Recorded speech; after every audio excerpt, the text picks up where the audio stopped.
slow.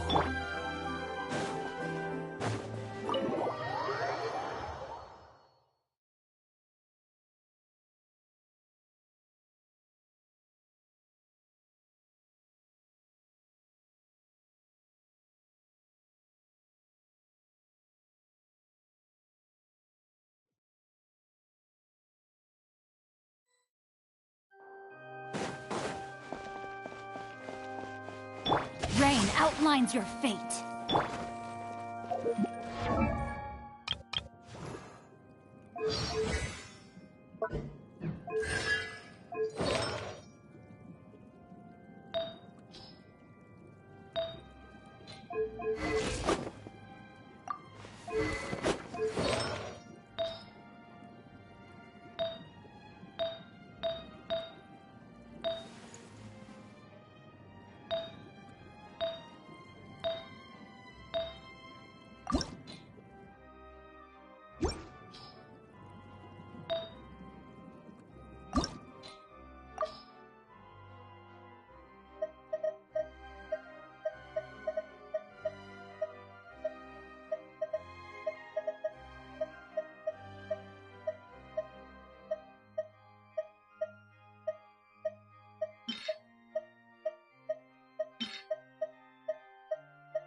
Next on the agenda...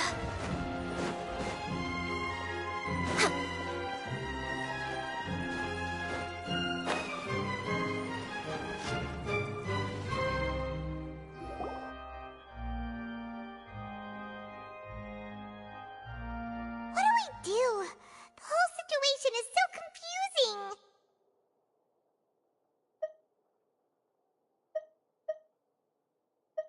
Good plan. Impossible things don't just happen. We'll get to the truth one way or another.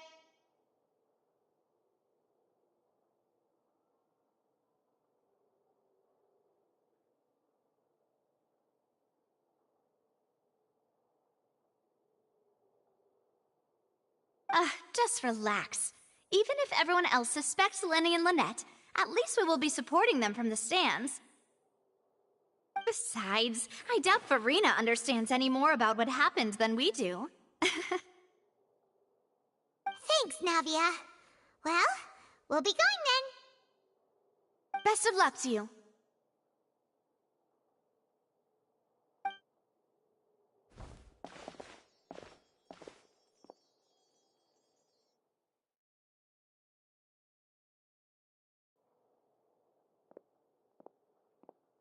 Ah, finally, you're back. Well, how did your investigation go? To be honest, you might be disappointed. No. We're already very grateful that you were willing to help. Well now, don't you all look disappointed. Don't tell me that your investigation came up empty-handed. That was to be expected, of course. The guilty can never produce proof of their innocence. But don't let that stop you.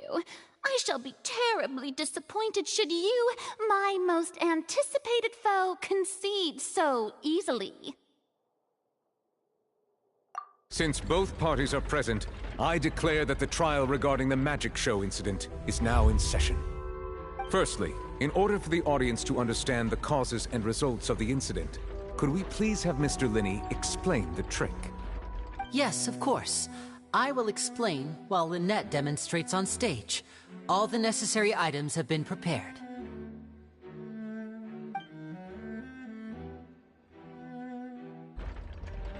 Thank you, Mr. Linney.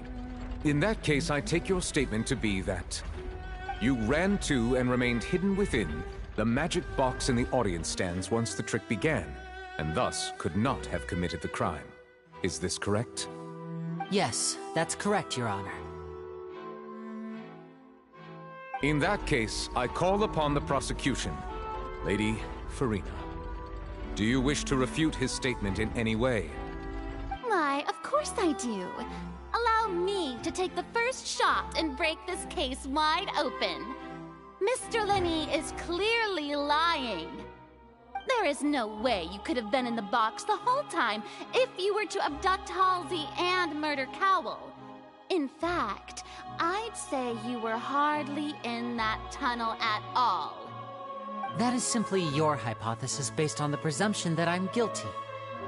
Oh, is that so?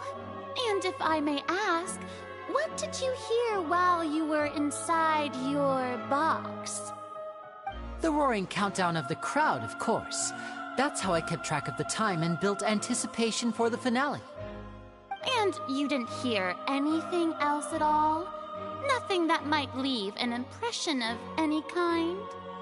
No, nothing. I see. But when the count reached 30 seconds or so, there was a thud. One so loud that I believe practically everyone heard it. Huh? Hey, hang on! Something's not right here.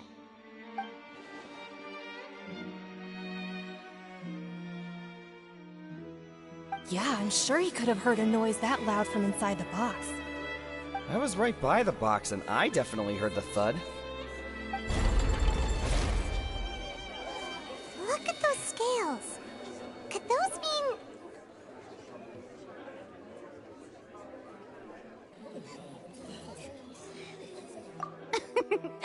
Well then, ladies and gentlemen, allow me to use the words of the magician himself.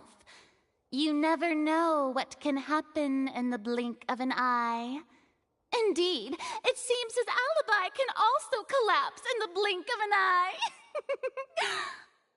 Of course, I have armed myself to do far more than smash your alibi. Confidence cannot go unfounded, and my foundations are rock solid. Tell me, aren't you and Lynette actually from the House of the Hearth? The House of the Hearth?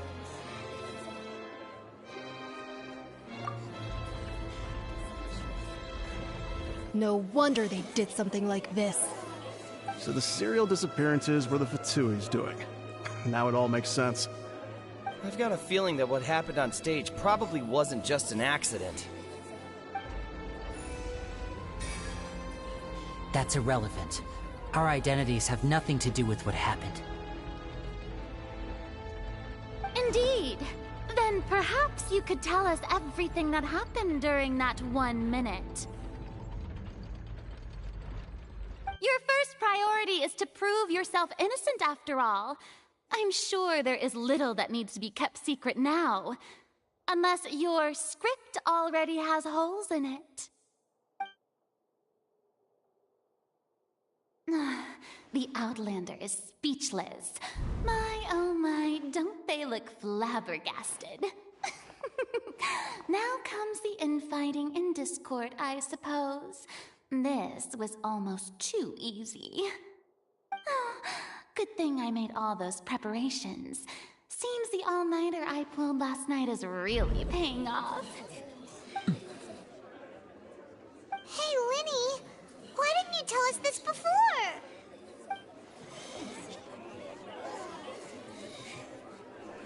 Order! Order! Mr. Linney, allow me to re-establish the facts. Lady Farina has raised 2 points. First, when the thud was heard in the Opera House, you were neither in the box nor the tunnel. Second, you and Ms. Lynette are both members of the House of the Hearth. Are these claims true?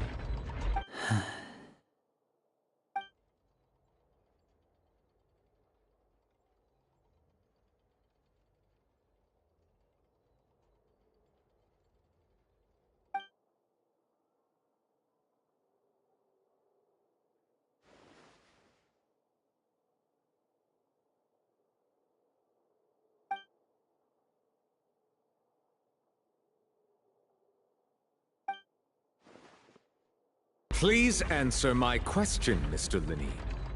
I'm sorry. Yes, they're true, Your Honor.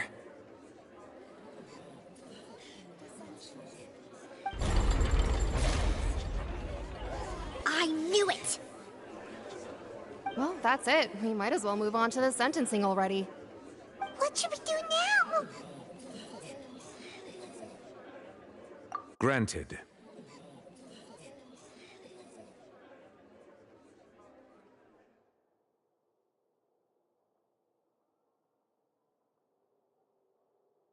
In that case, what is your request?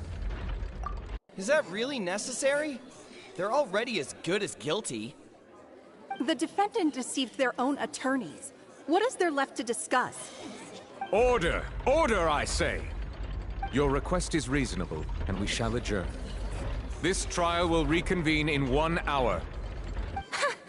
So you would stick to Mr. Linney's defense even after knowing what you do now? You certainly have more professionalism than I thought. In that case, my dear audience, let's allow the joy of victory to steep for a little while longer.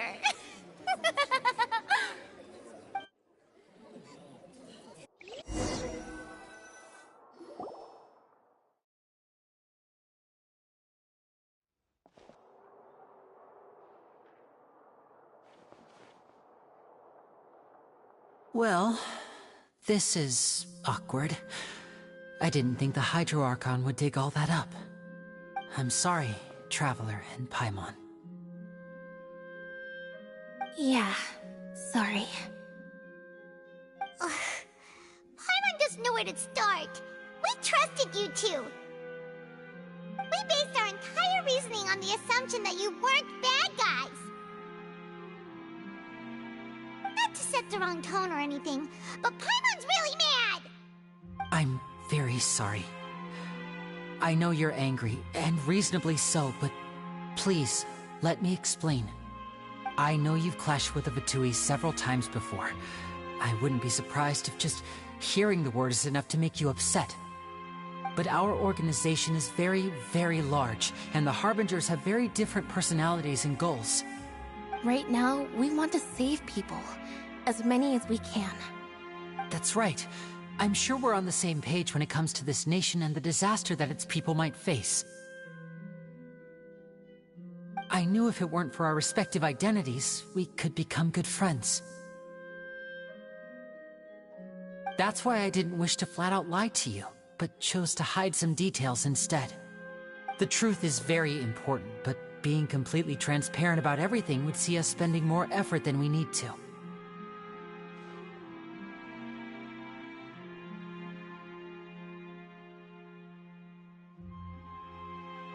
Right. So, you be the judge. Heck, if I were you, I fear that I'd even struggle to trust me at this point. You met a Fatus who works as a magician, a trickster by trade. All by coincidence, too. But still, I'm asking you to trust me. I am no criminal. At least, not in this case. Sorry. Please forgive us. Well, you both say that, but...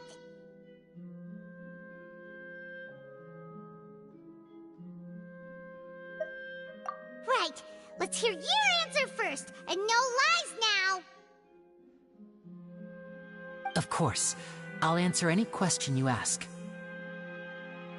We've been trying to find out how the Oratrice operates. We want to know why it has a consciousness. Why can it deliver sentences accurately? During our investigations, we learned that the machine's core is beneath it. From that moment on, Lynette and I have been designing this box swap trick, with the objective of getting close to the core. Is that why you needed a whole minute? That's right. In truth, the audience would take about 75 seconds to count down from 60, while I would only need 15 to get to the opposite box. So, after jumping into the tunnel, I accessed the Opera House basement via the vent, and went to investigate the room in which the core is stored. That air vent was created during the construction of the tunnel specifically to execute this step. Well, nothing. As soon as I reached that room and was about to investigate, I heard someone's voice. Which should have been impossible, of course. I was quite certain that I was the only one in the room. That voice seemed to recognize me and tried to speak to me. I chose to err on the side of caution and retreated the way I came. On the way back, I saw the broken vase and the clothes on the ground, but the countdown was almost finished, so there wasn't time to give it any thought. After that, the homicide occurred just as you saw.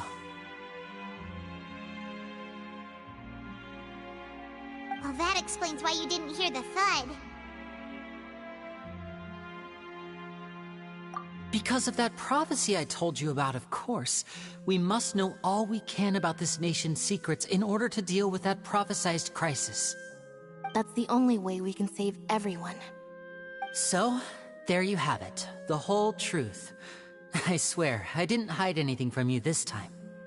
It was never my wish to proceed under this cloud of mistrust either. But, like I said earlier, you can be the judge. If you want to leave because you don't trust the Fatui, there's nothing I can do to stop you. Well, Traveler, you decide. Paimon will follow your lead however you choose.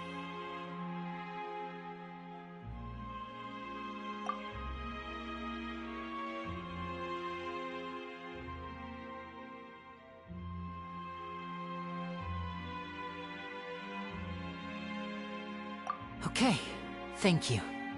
Thanks for giving us a chance. The current problem is that the scales are tipped pretty badly against you two. If we want to refute the Hydro Archon's accusations, we're gonna need a seriously watertight defense.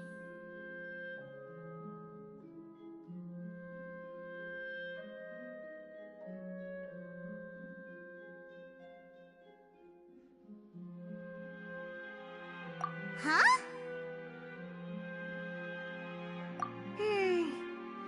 Oh, Paimon thinks she gets what you mean.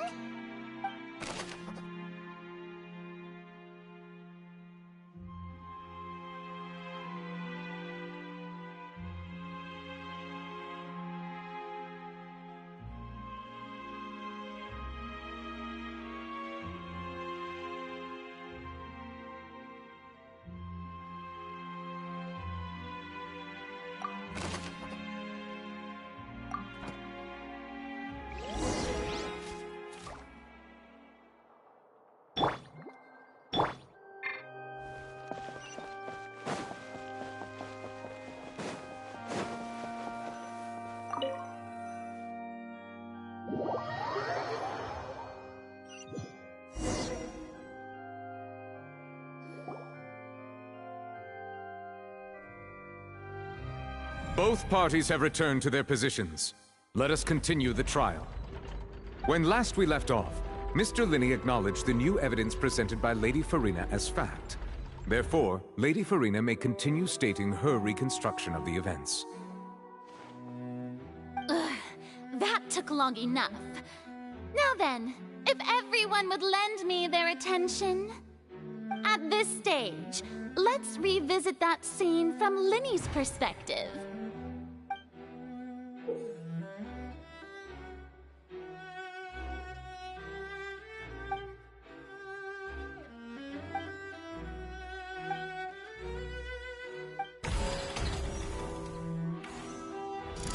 As the countdown began, he entered the tunnel. When the flatbed trolley passed, he opened the box and got into an altercation with Halsey, which caused the loud thud. He did not realize that this sound could be heard by everyone in the opera house, which is why he claimed earlier that he could not hear the sound. Finally, he used the vase to knock her out, before making her change clothes to prevent others from recognizing her. At this time, Cowell arrived in the tunnel, having heard that strange noise, and caught Linney red-handed. So Linney proceeded to knock him out too before stuffing him into that box. Afterward, Lenny passed the unconscious Halsey to his accomplice through the magic box in the audience stands, before operating the devices such that Cowl's death would be ruled an accident. And there you have it. That's the truth behind what happened. Does the defendant's side have any objections to Lady Farina's description of the events? The key to refuting Lady Farina is the order of events. What Lenny experienced and what he saw.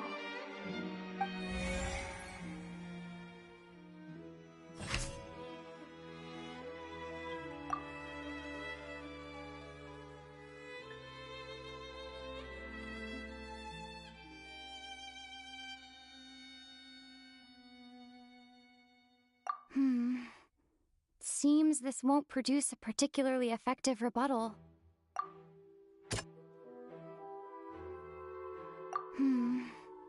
See.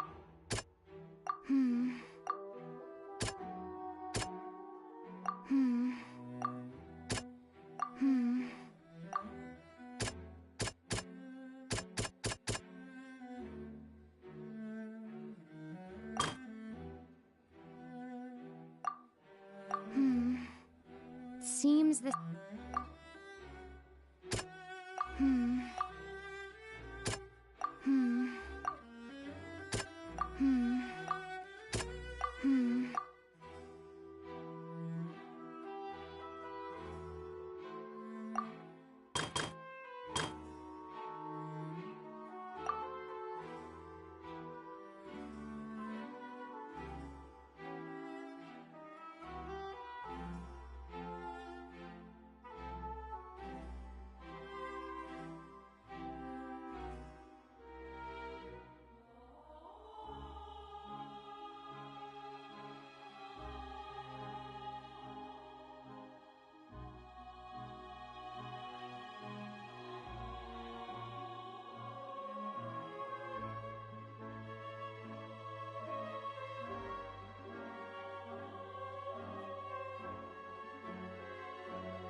According to Lenny, he left via the vent after entering the tunnel.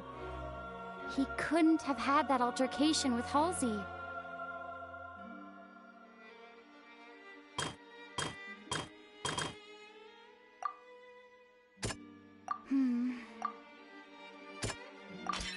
Lenny went to the room that contains the Oratrice's core. This is the actual truth.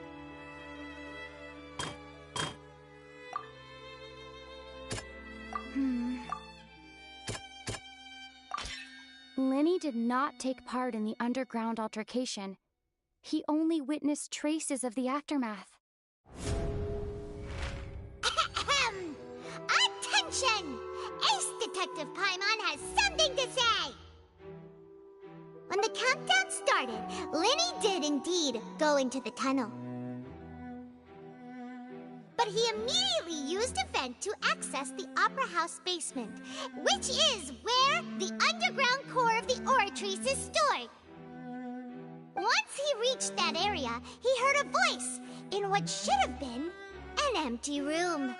Since he felt something was amiss, he returned immediately.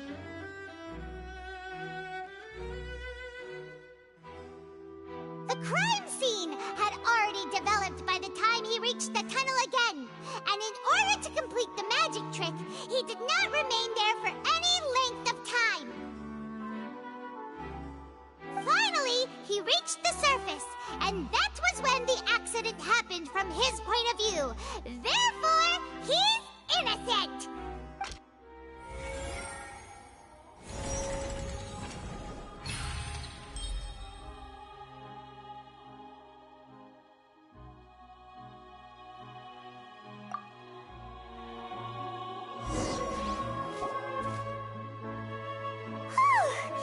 Paimon did it! Paimon actually managed to say all that! other words, you believe that he knew nothing of the incident? That's right!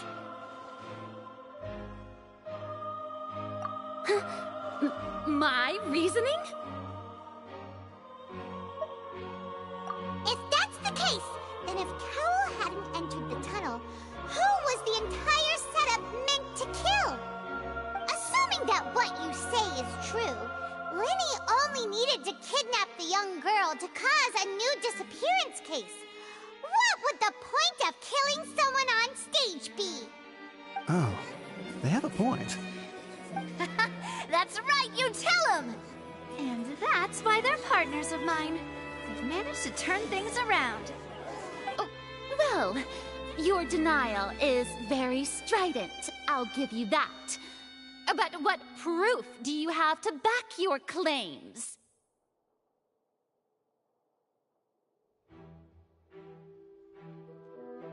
Of course I do. If he had been in the magic box the whole time, how could he have not heard that sound? Why do you ask? You're saying that he wasn't?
Are you sure we don't need to give this more thought?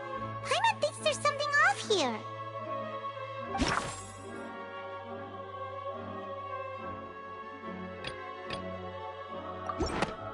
That's right! Linny wasn't in the box or in the tunnel. That's why he didn't hear anything strange during the performance. This means that when the crime happened, Linny had already entered the basement via the vent. The same clue you used to disprove his alibi has now become the best proof! How do you like that? Well played. To think you'd use such logic. Well then, if it wasn't Linny who committed the crimes, then who was it?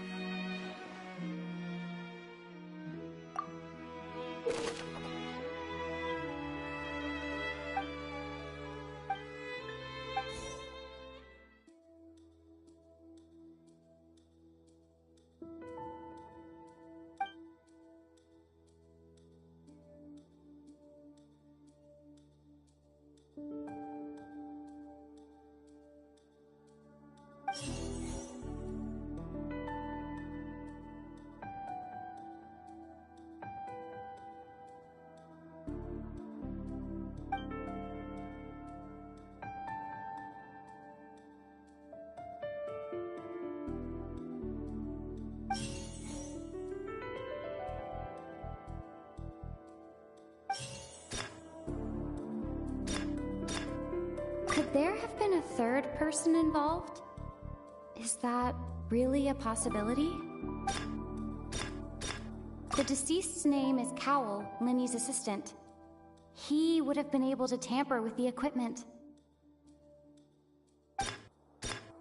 Halsey is the missing person and an ordinary audience member. Or did she have her own scheme all along? Could there have been a third person in...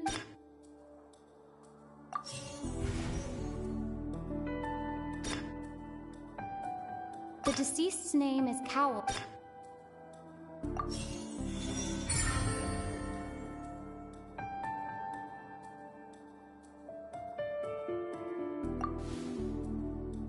Huh? That can't right? Are you serious? The killer was, in fact, Cowl, the deceased! Oh, is that so? How interesting! Let's hear your reasoning then. What I must do next is recreate the truth. What Cowl did, and how he went from would-be perpetrator to victim.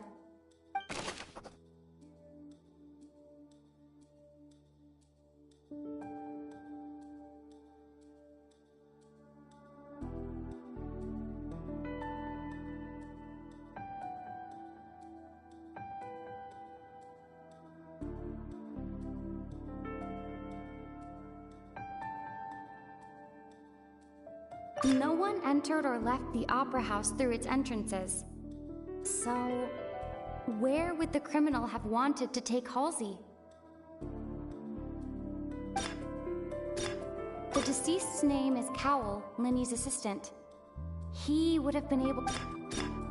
Halsey's clothing was in the tunnel. So, there must have been some fear that she would attract attention. The sound we heard may have come from a clash between the missing Halsey and the criminal.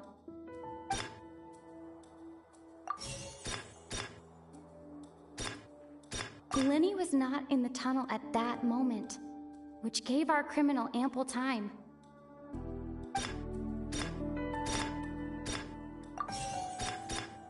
It would have been tough for both people to fit into that vent.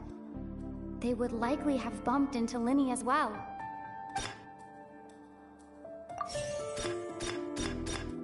The sound we heard may have come from a clash between the missing Halsey and the criminal. No one entered or left the opera house through its entrances.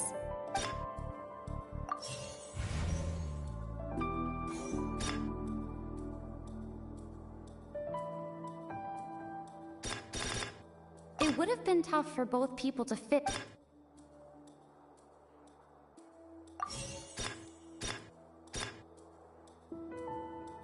It would have been tough for both people to fit into... The sound we heard may have come from a clash between the... The sound we heard may have come from a clash between the... No one entered or left the Halsey's clothing was in the tunnel.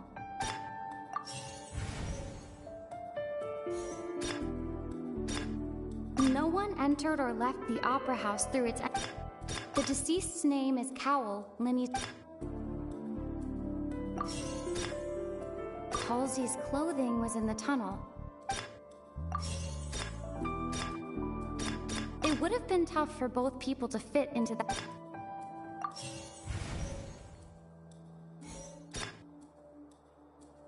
Halsey's clothing was in the... The deceased's name is Cowl.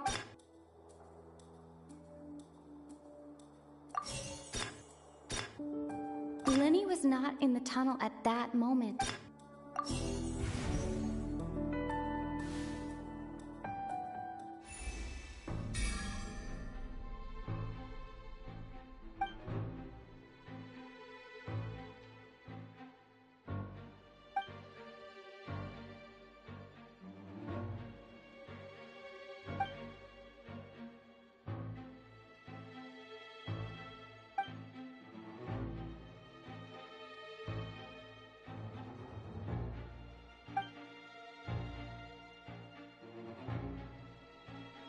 What's wrong, Traveler? Are you still having trouble figuring things out? I see how it is.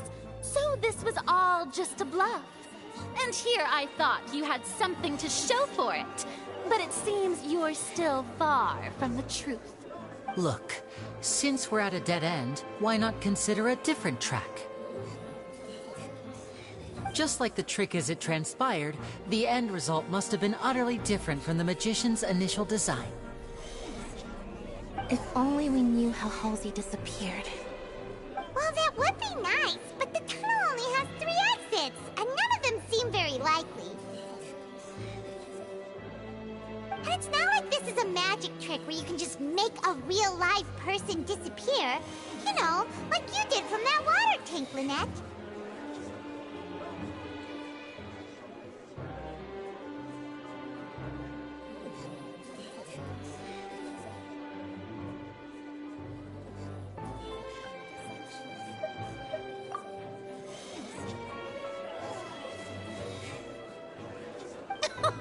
Excuse my interruption, dear opponents, but do you not see that the crowd is growing impatient? There is no greater sin in this opera house than an awkward delay in the performance.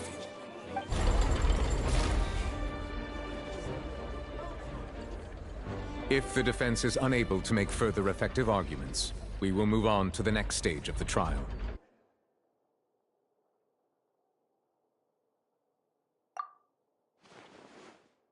Lenny was not in the tunnel at that moment, which gave our criminal ample time. The sound we heard may have come from... The deceased's name is... No one entered or left the opera house through its entrances. So, where would the criminal have wanted to take Halsey?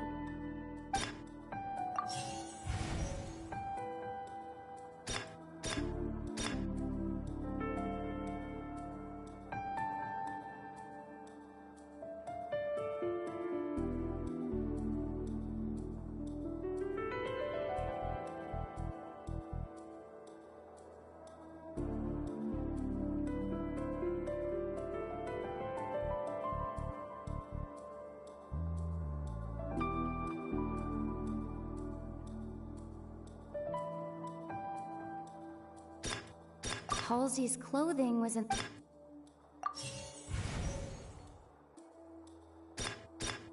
The vase was not broken.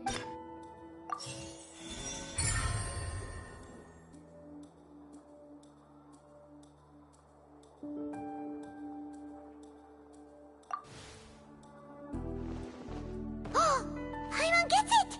It all comes together if Halsey disappeared instead of being kidnapped. Lynette escaped from the water tank, vanishing gradually and leaving only clothes behind. If there's a similar method where a person could be transformed into water... Just a moment, please. I do hope you know how preposterous you sound at the moment. How could a person ever be transformed into water? This is reality we're talking about here, not some magic trick.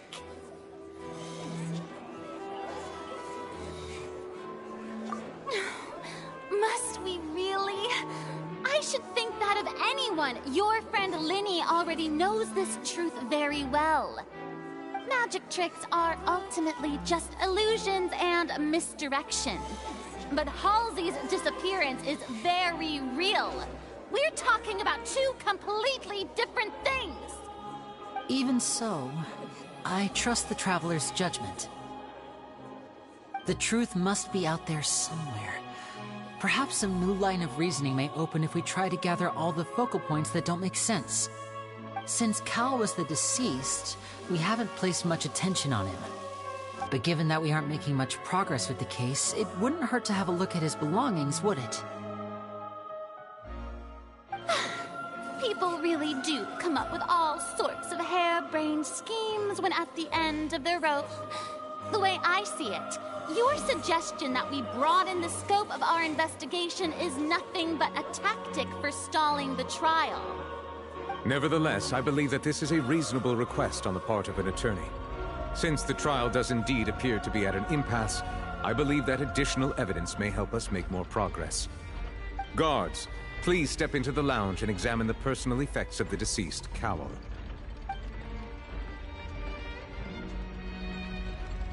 We are still examining the items, but we have already made critical progress that we feel must be shared with everyone post-haste. We discovered several test tubes of fluid within Cowell's baggage, each labeled separately. The notebook in his backpack claims that these fluids are...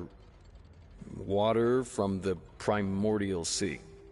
The Primordial Sea? The note's contents also indicate that Cowell belonged to an organization that sells illegal drugs and that he had an accomplice.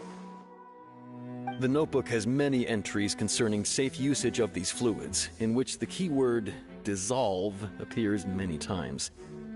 One of these tubes was labeled Opera Epiclese, along with yesterday's date. It is empty. The notes also state that these dissolution properties work exclusively on people from Fontaine. It's likely that Halsey was chosen as some sort of test subject. As such, we believe that the defense's hypothesis is, in fact, supported by sufficient evidence. You've got to be kidding! People dissolving into water? Could something so ridiculous actually be true? Wait a moment. This reminds me of a certain prophecy, but it's just a coincidence, isn't it? Huh. If people can become water, does that mean that the water tank's real use was as a means to hide water stains? And if Cowell was targeting that girl... Wait just a minute. Could that mean... You two, with me, quick! Demoiselle, wait! What about your partners? Let's go. Just trust me. Order! Order! It is undeniable that further examination of the deceased's personal effects has yielded some surprising results, but we cannot yet verify the veracity of these clues. Still, let us assume that these clues are indeed authentic, albeit with the understanding that Ms. Halsey has yet to be found. Guards, please continue examining the items along these lines. Mr. Linney, it appears your hypothesis is supported by the evidence, so please continue speaking. Of course. Thank you, Your Honor. If we uphold this hypothesis, I believe that many of this case's seemingly unrelated clues can be connected together. Right! Like the metal hook! That one didn't make sense at all. Let's think about this. Cowell's methods must have something to do with that water from the primordial sea.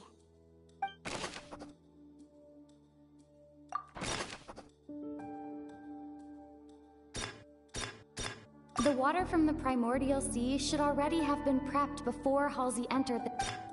Now it seems like the hook rope was not meant for another magic trick, but was instead some form of triggering mechanism.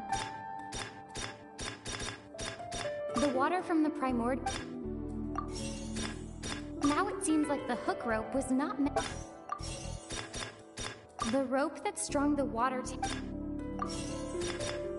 The deceased's name is Cowell, Linny's assistant. Lynette was in the magic box on stage the entire time. Did she have something to do with this? I remember there was something else within the inner...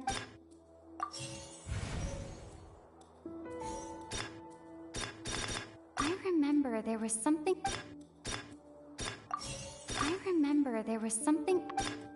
Lynette was in the magic box. The water from the primordials... The rope that strung the water tank up was lit by the firework.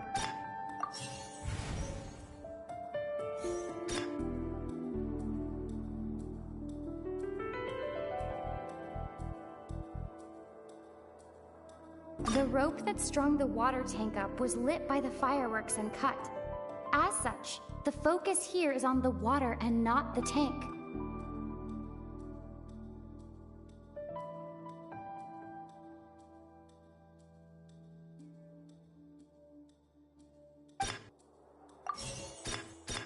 I remember there was something... Lynette was in the magic box on stage the entire...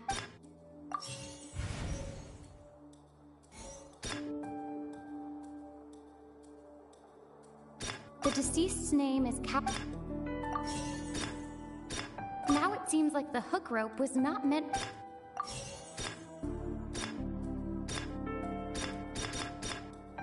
I remember there was something...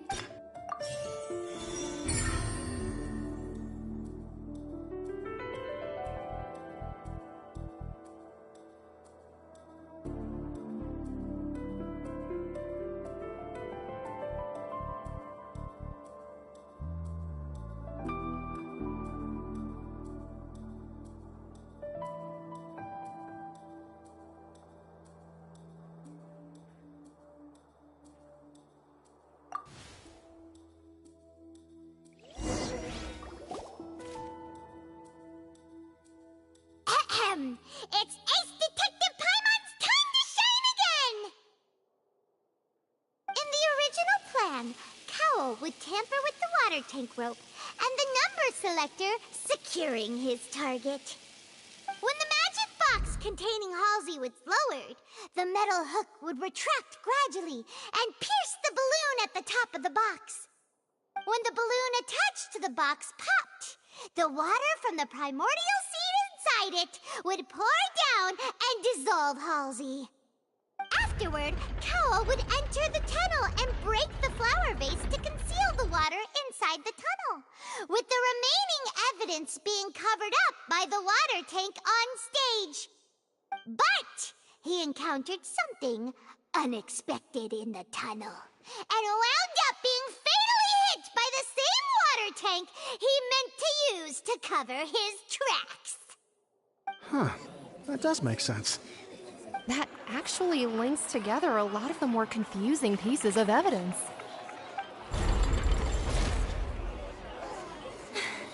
Oh dear, what do I do? Even I think they sound convincing now. Have I falsely accused an innocent person? What a humiliation. Now, it seems like the only point of contention remaining is the exact circumstances that led to Cal's death. His notes mentioned he had an accomplice who could be related to the situation. On that note, the guards have just contacted me indicating that they uncovered new evidence. I shall now invite him on stage to share it with us. Thank you, Your Honor. We were just inspecting the luggage of the other people involved in this case. And we found an identical sample of the water from the primordial sea among Linny's personal effects. What? That can't be. Oh, I see. Well, how wonderfully comedic to have your own counterattack only to come back and wound you. Does this not clear all doubt? My dear citizens, my loyal audience, allow me to present my reasoning and bring this performance to a swift close.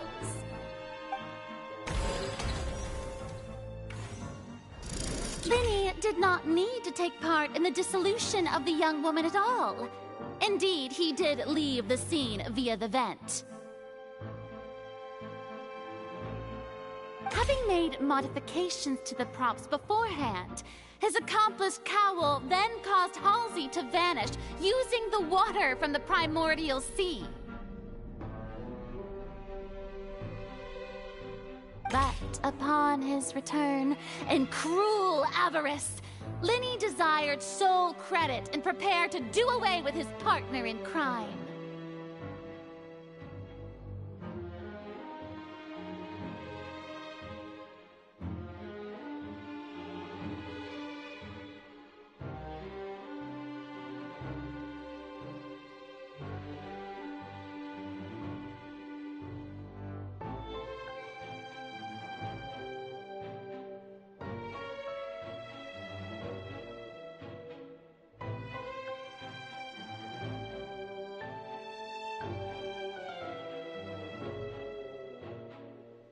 Ultimately, he knocked Cowl out, and the tool meant to cover the crime up also became a murder weapon.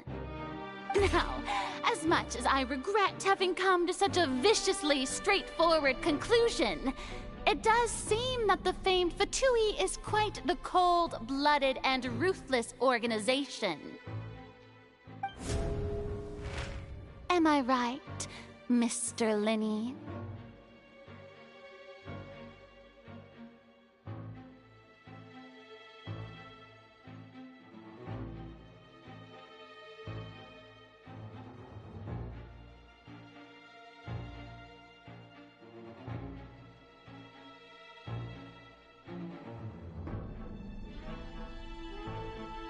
We've used up all the evidence we collected.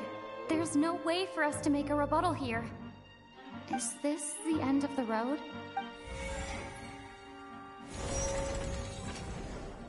Oh no! Paimon can't think of anything either. It doesn't look like there's any way around this. Seems using the water as new evidence was too good a move. this have to happen now? I think we've all seen enough now. And we have ample witnesses to my flawless reasoning. I believe this is indeed the finale. Now then, my good, noble Chief Justice, should we not, in your view, move... Excuse me, everyone, but I must interject. Miss, I must ask you not to shout, and to respect the ongoing legal proceedings. Oh, come on. Don't be hasty. I have a good reason for interrupting, you know. Now, would anyone here like to take a little break from all this debate and see a little magic? I'll show you an amazing trick. One that can bring a young woman who has disappeared back in the flesh, right before your very eyes. Please, do the... What in the world is she saying? No offense, miss, but miracles like that are beyond my scope as a magician. Come on now, don't be silly. Magic is all about misdirection, isn't it? It often conceals the truth while presenting a fascinating illusion. But once everyone believes the illusion, can't magic reveal the truth to them once again? And wouldn't such a trick be the most marvelous finale to today's performance? Come on, Lenny and Lynette. Give it another go. Don't worry. Spina di Rosula has made the necessary arrangements on your behalf. Of the show, I think I should leave the final performance to you. I understand.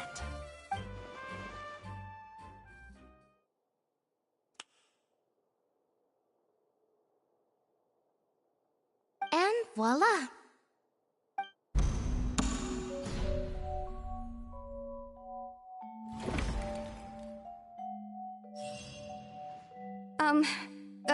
Sorry for the interruption. Wait, isn't that Halsey?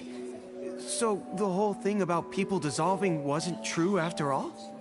To be clear, I'm only here because this person told me that if I testified, the merit of doing so would lessen my sentence. I was hiding outside this room listening to the proceedings because I was afraid that I would be the one put on trial. I was just feeling happy that no one had noticed me, and then before I knew it, she caught me. That'll teach you to underestimate us three. Where should I begin? I'm sorry. I'm the one who killed Cowl. I admit it. What? Why? Firstly, my name isn't Halsey. It's Lillian, and I'm originally from Mondstadt. I heard that Linny's show was gonna be a real thriller, but I missed the chance to buy a ticket, so I stole one. That's how I make a living. I steal stuff here and there, and I'd never been caught before. But I was noticed at the harbor a few days ago, and I barely got away. Linny was the one who caught me in the act. Hey, no wonder you look familiar. So you were the thief! Liddy even mentioned that you were pretty skilled. Well, and I thought that would have been the end of it, but then the number selector chose me. He even mentioned the Fortress of Meripede. That's a prison, isn't it? So you can imagine how shocked I was. I thought he was onto me for sure. So I played along with the show while looking for an opening to flee, but then I got water poured on me for no reason, and then someone jumped into the tunnel to nab me.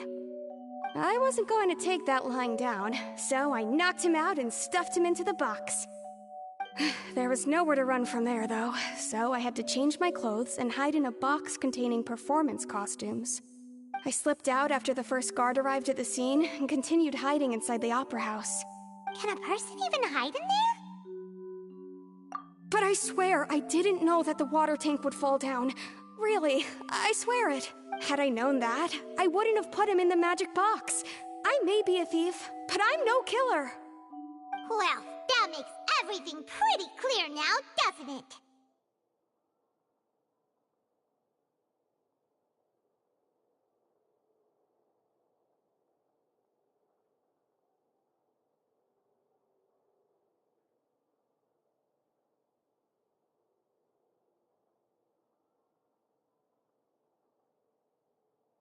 This time, We need to tell the entire story from Lillian's perspective.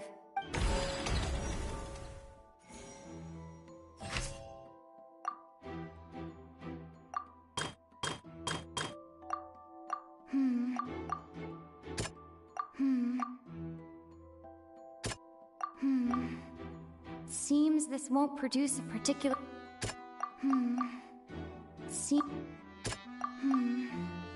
Seems this won't produce a...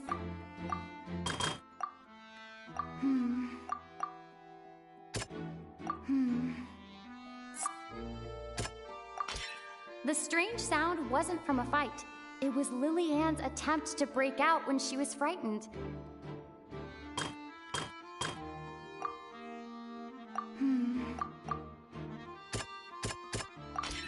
The flower vase was not broken to cover anything up, but was smashed during the struggle between Lillian and Cowell.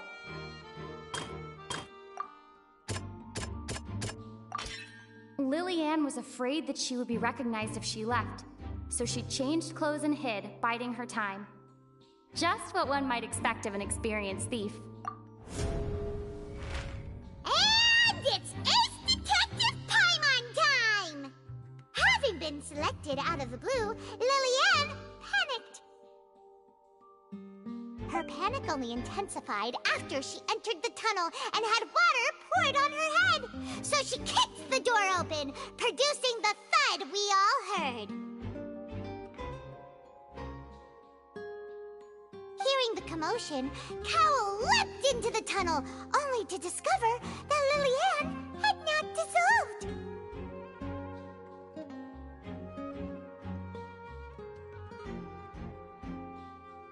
He did not know that Lillian was not from Fontaine, but was a thief who made her way in by stealing a ticket.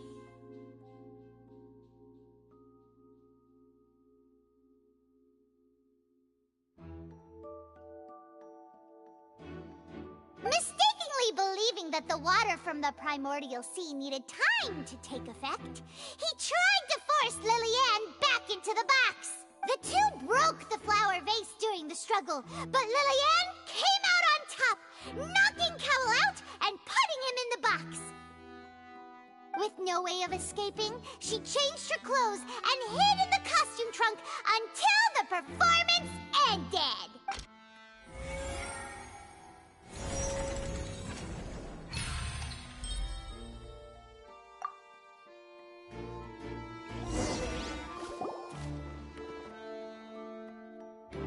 She knew that she would have to go through guard inspection if she tried to leave afterward. So, she has been trapped in the Opera House these last 2 days. She had already become desperately hungry by the time we were chatting over macarons. So, she swiped 2 of them right under our noses. Talk about a sneaky thief.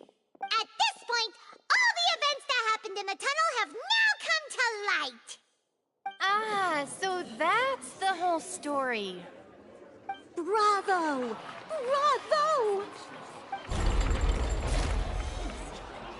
Now then, Lady Farina, do you wish to speak against the defense's statements? Please answer the question, Lady Farina. Also, if I may add, the trial has not yet ended. As such, I request that the prosecution not leave the room before the proceedings have concluded. What? Are you reading my mind now? No, I have no further arguments. I admit defeat. But really, could you at least have left me with some dignity? Wow, look at that! She's like a deflated balloon now. If there are no objections, then as the Chief Justice of Fontaine, I shall once again repeat the full sequence of events. The actual perpetrator of the serial disappearances, Cowell, selected his next victim from the audience reservation list. With some modifications to the selector, he could ensure that the pre-selected young woman would be chosen.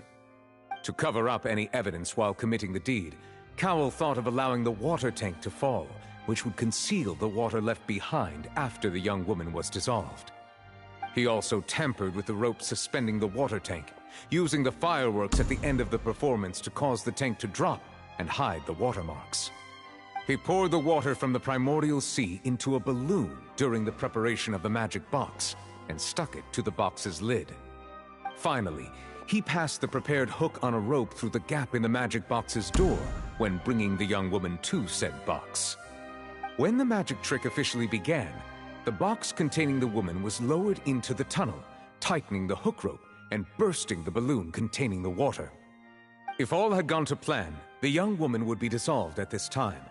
However, Liliane was not from Fontaine, and thus fled the box with a loud noise. Realizing that there was trouble, Cowell entered the tunnel and met Liliane. Thinking that the waters had not yet taken effect, he decided to proceed.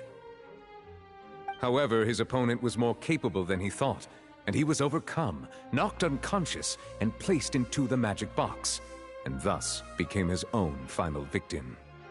Liliane, according to her own statements, then changed clothes and hid until the performance ended, before hiding in other parts of the opera house. As for Linny, he was in the underground structures within the opera house, and was thus ignorant of these happenings. From this reconstruction of events, we can conclude that Linny, the accused, is in fact innocent. While there is much in Linny and Liliane's conduct that should still be investigated separately, this case, at least, can be handed over to the Oratrice to make the final decision.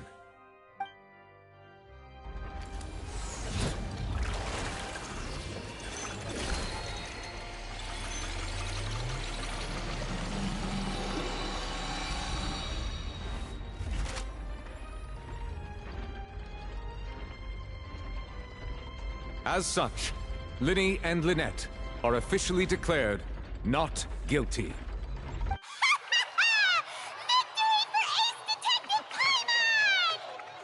Great work, partners. Thank you all. Thank you so much. Next, I think we deserve an explanation, Guard Vaughn. How did you find the water from the primordial sea in Linny's baggage? Right! Your discovery caused me to make a serious mistake, you know. Or was that not a discovery, but false evidence that you dared to bring before this court? I suspect that the accomplice mentioned in Cowell's notes was not Linny, but you, yes?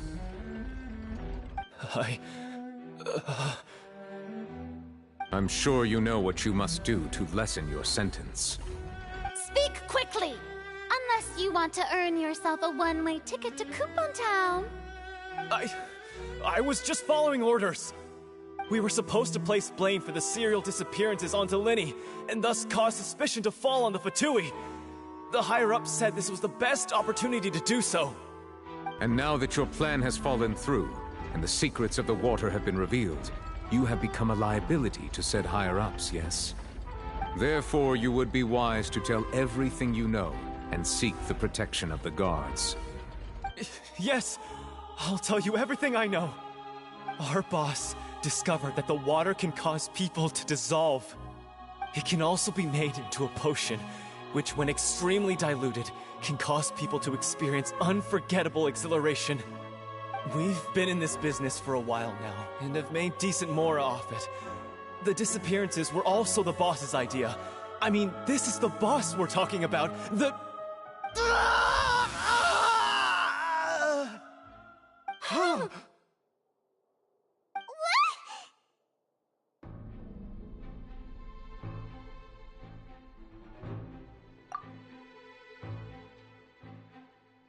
And now he can no longer talk.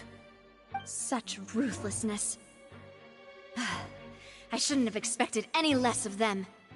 An outrageous act. All present, please submit to inspection immediately.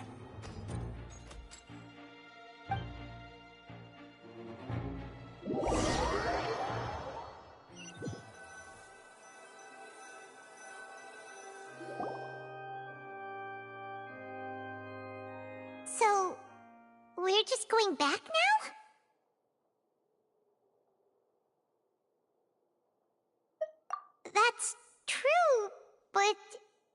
Traveler, Paimon! Please wait. Lenny... I know you may not want to speak to me right now. Maybe you don't even want to look at me. But still, let me thank you again for defending me to the end, even after you learned that I'm a member of the Fatui. I guess. But regardless, I'd like the opportunity to set things straight. I didn't approach you with any ulterior motives or ill intent. I've spoken to you as myself, just plain Linny this entire time. As for why I'm a Fatus, it's because the goals of the House of the Hearth align with those of an orphan like me. That's all. That was how Father, who you might know as the Knave, approached recruiting us back then too. The Knave? The one who controls the House of the Hearth? She's your father? That's right. And since we're here, I was wondering, would you mind hearing a story? It's about my past. Back when our parents first died, Lynette and I were left wandering the streets. To survive, I took to surreptitiously observing an older street performer who did magic. It took me several days to figure out how he pulled off his amazing tricks. I took my sister through several streets until we found a crowded corner, and we began to perform magic tricks there. To my surprise, we proved to be pretty popular, and we could at least stop worrying about where our next meal would come from for a time. But I didn't want my sister to remain a street rat together with me forever. Before long, an aristocrat came to me and claimed that he wished to take us in after watching my performances. So you went from orphans to nobility just like that? That was how we felt at first too. As if fate was on our side and we could say goodbye to those painful days. But I gradually discovered that while we were called foster children, he was really after my talent for magic tricks. He would constantly take me to all sorts of banquets to garner attention, which he would then use to expand his social circles. That doesn't seem too bad either. Better than roaming the streets at any rate. It took a while for me to realize just how dark his heart really was. After one particular performance at a banquet, I discovered that Lynette was not on the same return vehicle as me. I waited a long time after we returned home, but she did not come back. I went to that noble's bedroom and asked him about her whereabouts. The answer he gave me was, she caught the eye of the most eminent person at the banquet, so I sent her over as a gift. I mean, you'll be able to perform your magic regardless of who your assistant is, yes? Oh no. So he was gonna... But wouldn't Fontaine's laws deal with such people? As far as outsiders are concerned, this is a relationship akin to adoption or foster care, and they have their ways of escaping the eye of the law. I managed to ferret out the location of the mansion of that so-called eminent person and hurried through the night. But by the time I leaped over the walls, avoided the guards, and made my way in, all I saw was the moonlit ground covered in blood, and the knave standing there in the darkness. So, she'd already taken care of that guy. That's right. She had rescued my sister before she could come to any harm, and had even discovered several girls hidden in a basement, all of them orphans. Father, I mean, the knave, might have seen something in me, and so she made me an offer. The House of the Hearth welcomes you, for your interests align with ours. Here, none will ever betray you. Indeed, betrayal shall never be permitted here. I was hesitant to trust her. I mean, I had just been betrayed by nobles. But she was also quick to destroy the noble who had taken us in at first, giving us back our freedom. Oh, so that's how the two of you joined the House of the Hearth.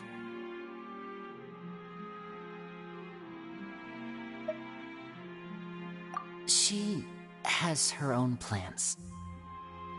She has gained permission from the Tsaritsa to first use the Gnosis's power once she obtains it. She plans to use it to find a way to break the prophecy and save Fontaine. So, she believes in that prophecy too? That's right. The whole House of the Hearth is currently working to combat that crisis. Today's case has also proven that people from Fontaine can indeed dissolve into some sort of water, thus further supporting the prophecy. All of us house members here, Lady Arlecchino herself included, are from Fontaine. We won't give up on defending our homeland. To us orphans, the only connection we have left to this world, apart from our family, is our homeland. So, from small deeds like distributing magic pockets to huge schemes like stealing a Gnosis, everything is aimed at dealing with that prophecy. It's all right. I understand. The only thing I can do is relate all this to you. I just hope you can understand that even as a member of the House, I have never stopped making my own decisions, and that I believe what I'm doing is right. If you should need anything at all in the future, feel free to find me. I will do my best to help you, as plain Linny.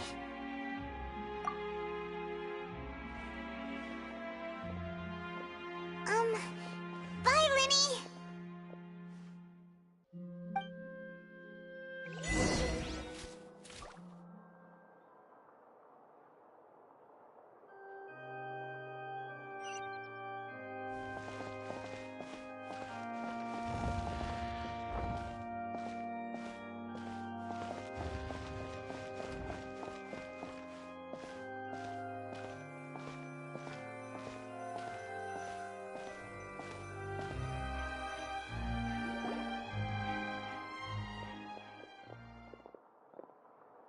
Hey there!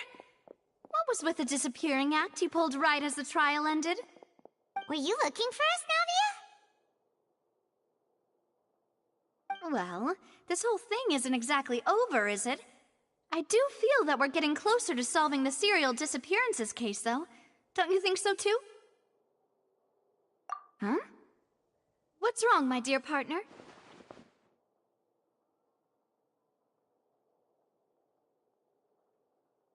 Besides, are you sure we're the ones who can crack a case that's been cold for decades now? And given that there's new evidence from the trial, there should be a trail of breadcrumbs for the Hydro Archon's people to follow now, right? Ah. I see. Well, I won't lie. I'm a little shocked to hear that from you. But I suppose you are just travelers who have only arrived in Fontaine after all. Sorry. I might have been too presumptuous. Don't say that, Navia. Ah, and we were having so much fun investigating with you, too.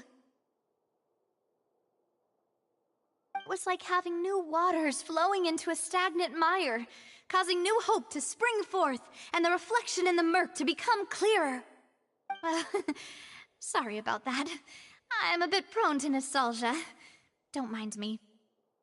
Wait, shall we have a farewell meal? You know, to commemorate our time as partners? Huh? Do we really need to get that formal? Well, guess you really did treat us as partners, huh? Well, I'd just like to have a proper ending to every important memory. That way there are no regrets later. Anyway, it would just be a meal, so it shouldn't take up too much of your time.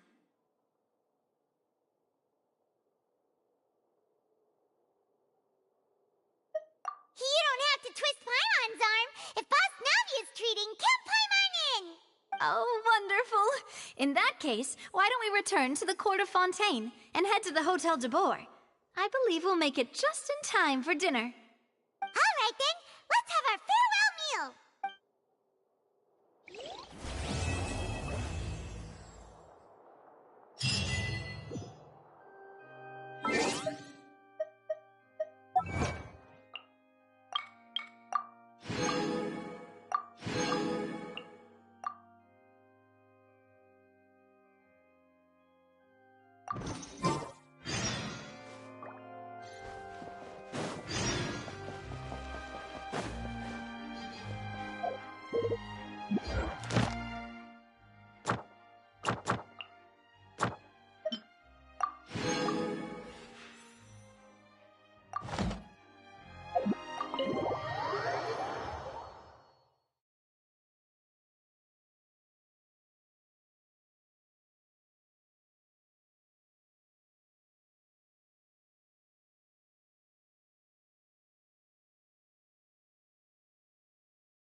I came here several times with my father when I was little, but stopped eating here as often after growing up. I hope the food here will be to your taste.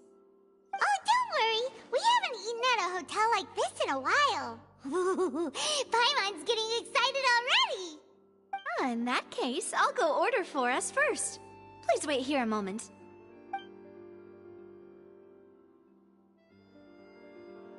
Ooh, everything looks so good. People in Fontaine sure know how to enjoy life. Why, of course. Go ahead, try whatever you like. If the food's good, I'll make a group reservation for the rest of Spina di Rosula next time. And if it's not? Well, then I'll still bring everyone. Albeit with only one dish per table. You, sure have your own way of doing things. Oh, we called this a farewell meal, but we could also treat it like a victory feast, right? We did just win that case after all.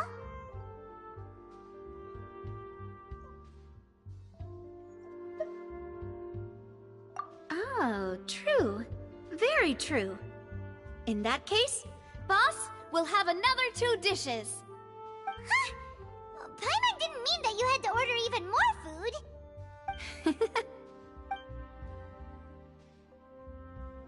Speaking of cases, do you think that the mastermind behind the serial disappearances will get caught soon now that this has all happened?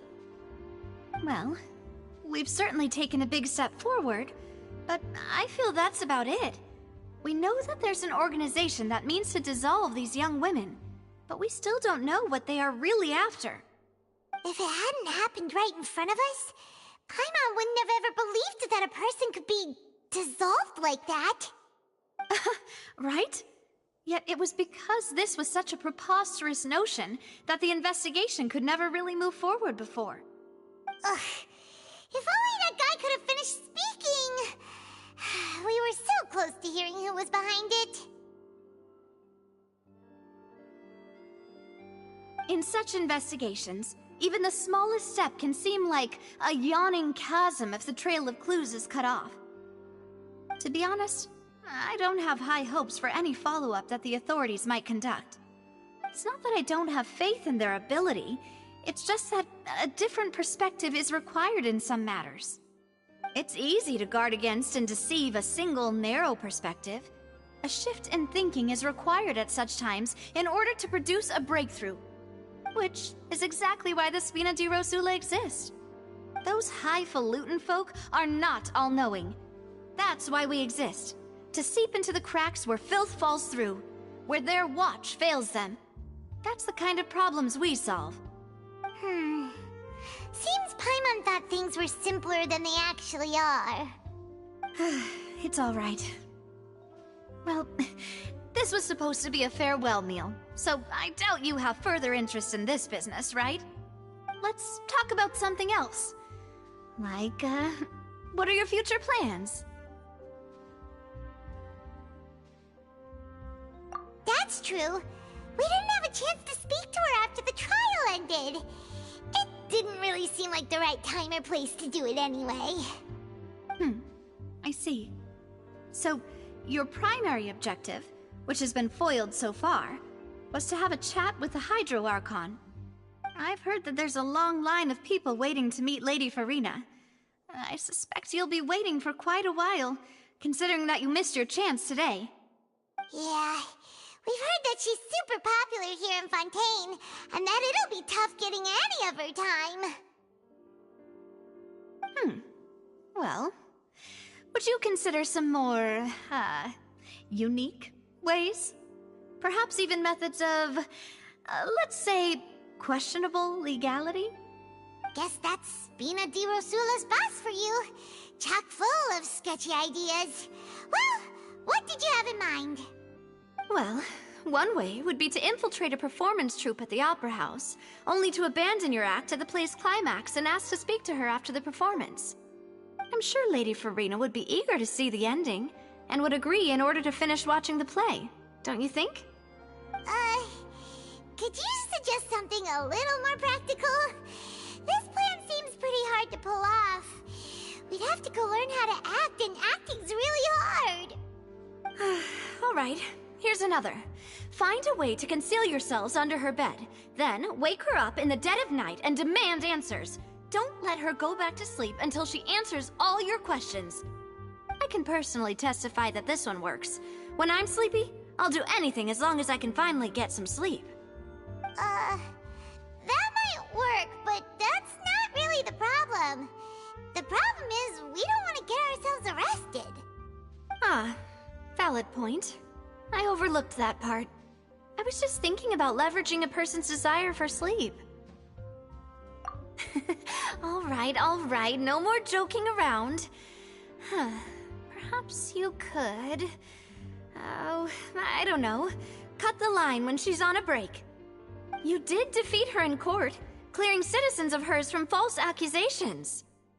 False accusations she had nearly upheld personally.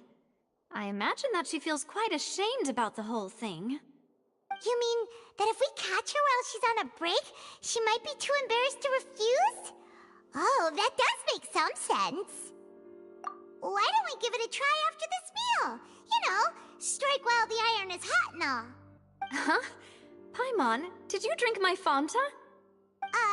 Was this your drink?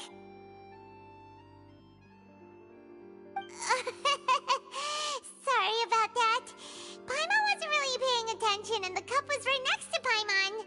Would you like to order another? No, it's fine. We're just about done here. Alright.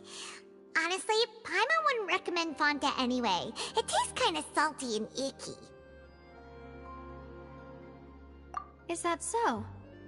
Huh. Well, in that case, we'll have to blacklist the Fanta here then. If we're all finished eating, then I'll go pay. Yeah, we're stuffed. Thanks for the treat, Navia.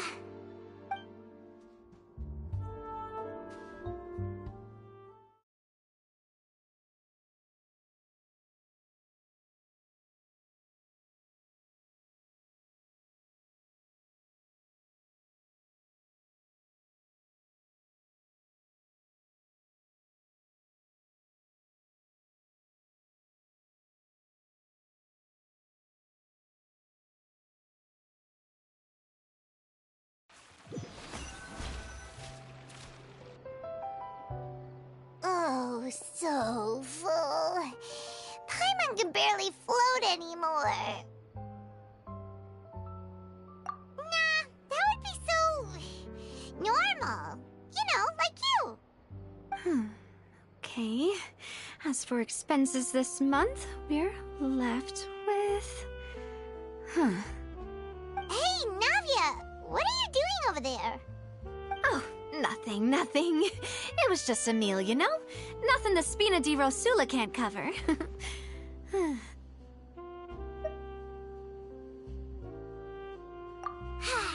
Let's get ready to try to meet the Hydro Archon again. Bye, Navia! So this is goodbye, huh? Well, if you do encounter any other trouble in Fontaine, you're always welcome to contact the Spina di Rosula. I'll give your requests the highest priority. In any case, I wish you smooth sailing. I'll see you again, partner. See ya!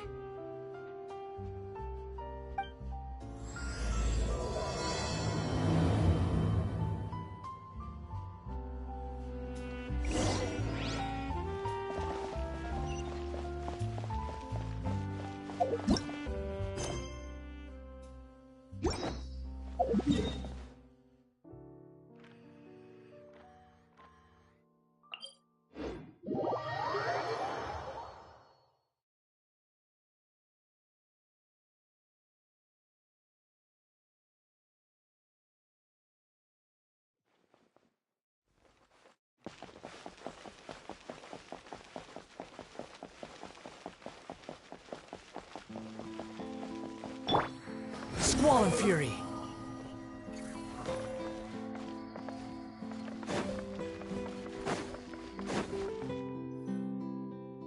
There aren't many people around anymore. Looks like that boat we took to Araneas might have been the last one. Vache.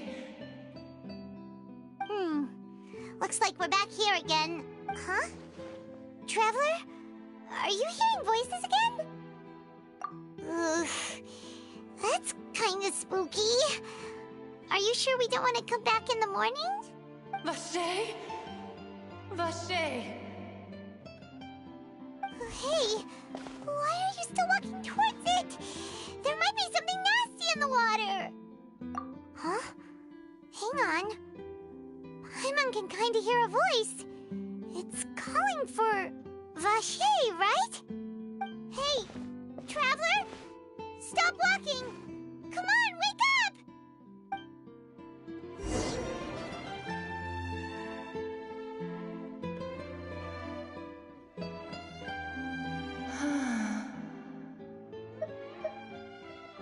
Vache!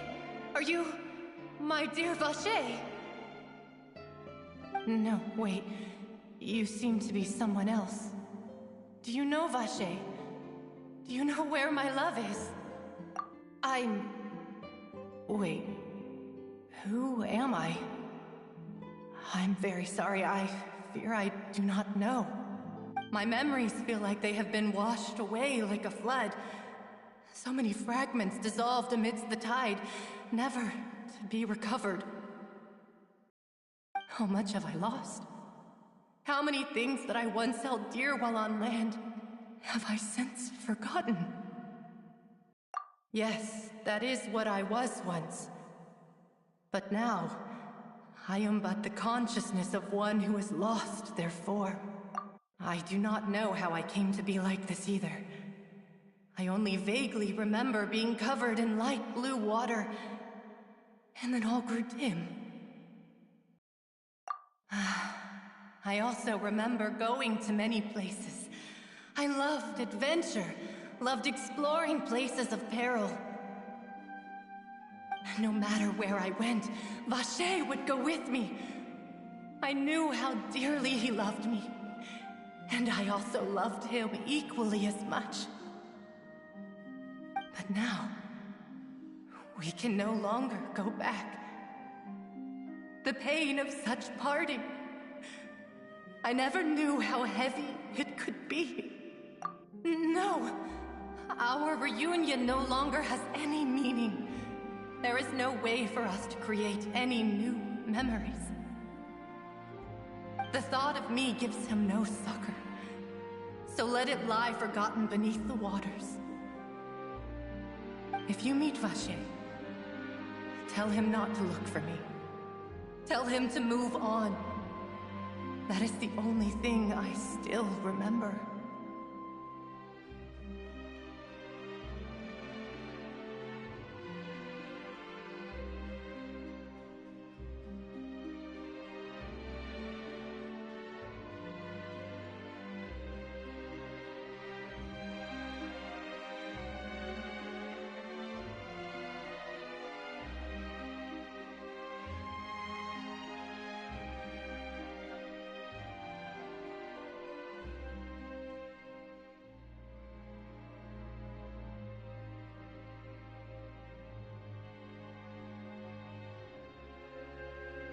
Perhaps that is so. As I was submerged in the waters, losing consciousness, I saw Vache above the surface. His eyes were filled with such sorrow, such longing. If only I could have comforted him, told him that I did not suffer. Indeed, I had felt a great warmth.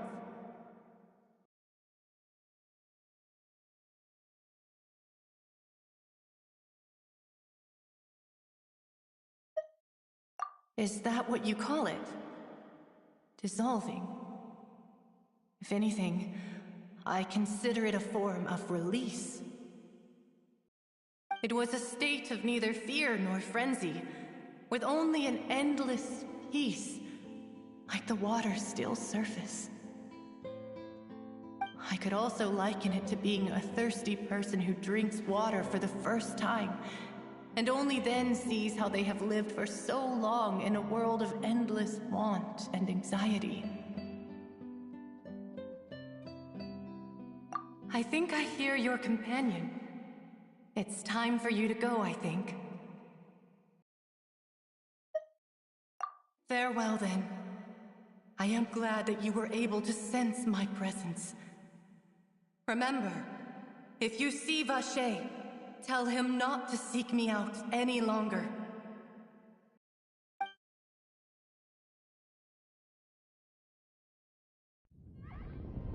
Come on, hurry! Navi is outnumbered!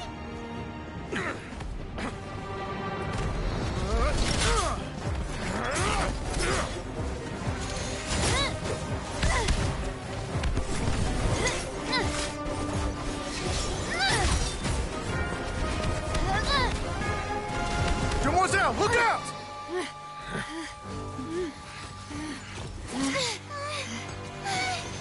Dear God, it's a whole army of Gardamex.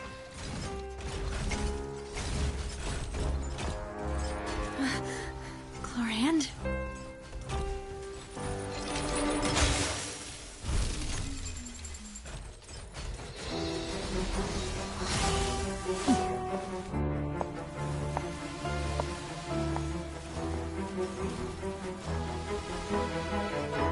Quick, now's our chance!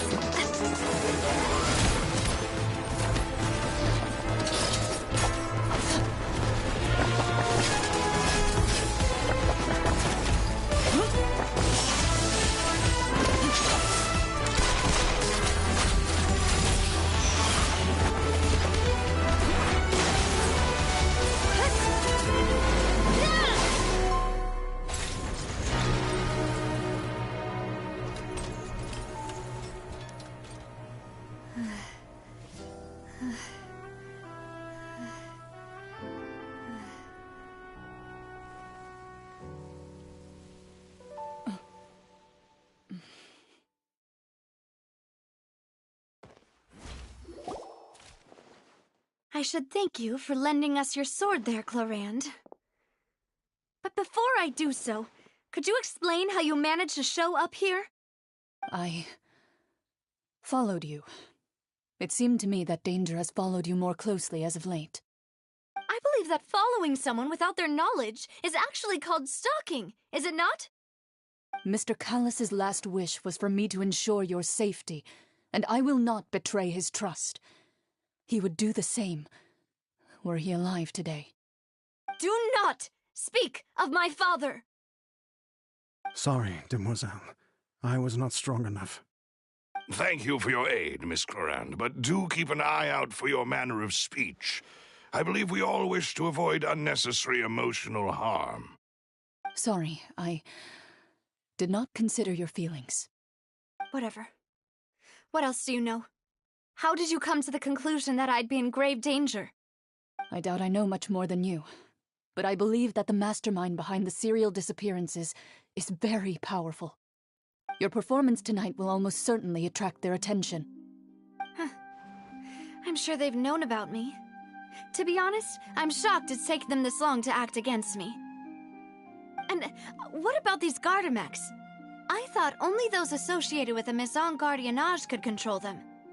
None of these mecha have serial numbers. I was sure to check a moment ago. They are not the ones used by the authorities to enforce the law. I can only conclude that some powerful or wealthy party must have obtained them via illegal means, deploying them as a private force of sorts. What? Your point being that they're out of Spina di Rosula's league, then? Yes. Be careful, and do not act rashly. I will continue investigating no matter what. We will bring the truth to light. That's my father's true last wish. Regardless, thank you for your help today, Clorand. But if you get any ideas, tell me first. I don't much appreciate being followed. I do not think that they'll strike again anytime soon. So I shall stop following you. Good day, all.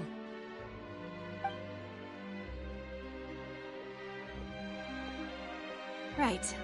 I suppose that's the best news we've gotten today. Demoiselle, I believe that Miss Clorand was being sincere with you. If we tried, we could attempt to thaw relations a little. I know, she's...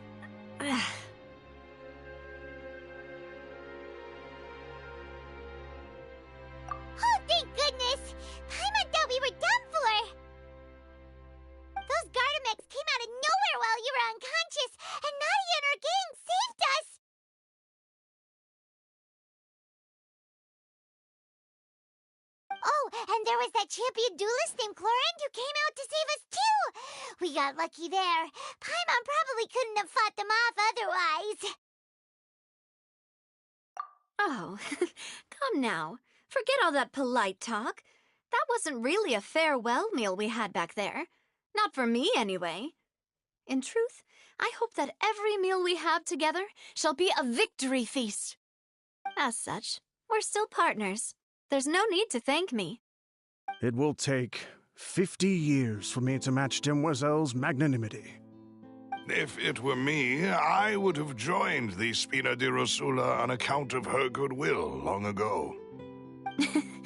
All right, you two. That's enough. Actually, Navia, how did you know that we were in danger? You sure did show up in the nick of time. Well, to be honest, you're the one who tipped us off, Paimon. Huh? Really? Paimon contributed somehow? Oh, Paimon's even more amazing than she thought! Yes, all thanks to you grabbing my drink by mistake. How did that help? After we parted ways, I was on the way back to one of our bases when I suddenly thought of what you said. That the Fanta tasted kind of salty and icky.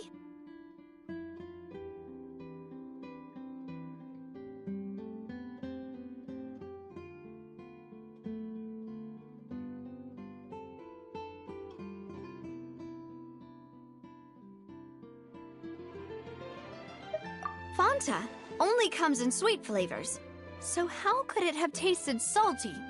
The color of the drink, if I recall, had also been a bit off.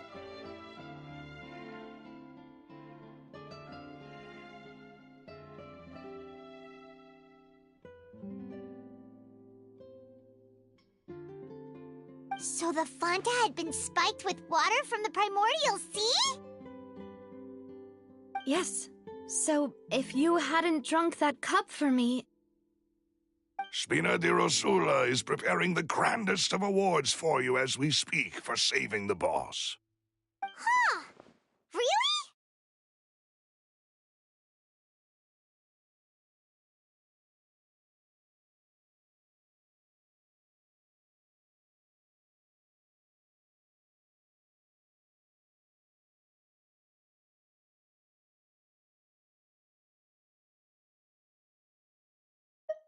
I sent people to Hotel de Boer to investigate, but whoever did this left no trace at all.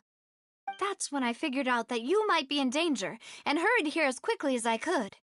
But why would they go after us, too? All we did was defend Linny in court and help clear his name. Ugh, now we're caught up in this mess, too, aren't we? Well, you did foil a plan that they were probably pretty proud of, and almost got their name in the process.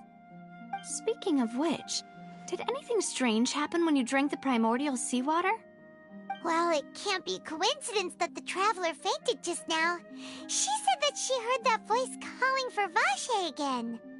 Oh, and this time Paimon heard it too, but it was real faint. Does this situation have to do with the primordial seawater then?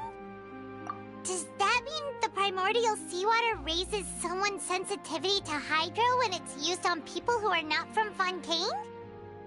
That doesn't sound like too much of a bad thing, to be honest. New intel? While you were out cold? Well, let's hear it, shall we?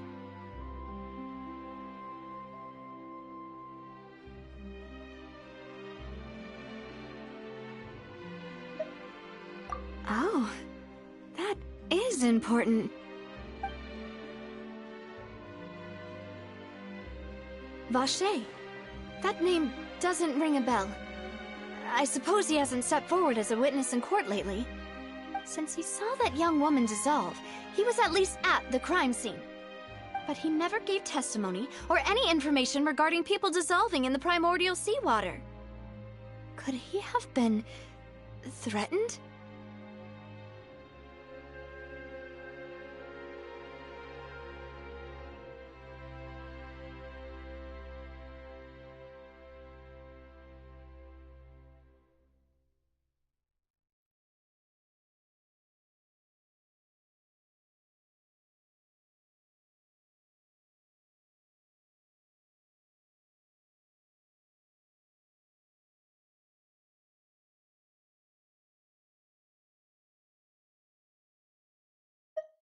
Yes, thank you.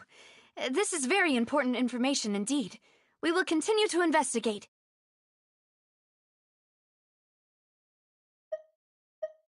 Oh, you mean you'll help us investigate? Well, you did say that our farewell meal didn't really count. That means we're still partners, right? And besides, we're in this now whether we like it or not. You're not gonna let those people who targeted us get off the hook so easily, are you, Traveler?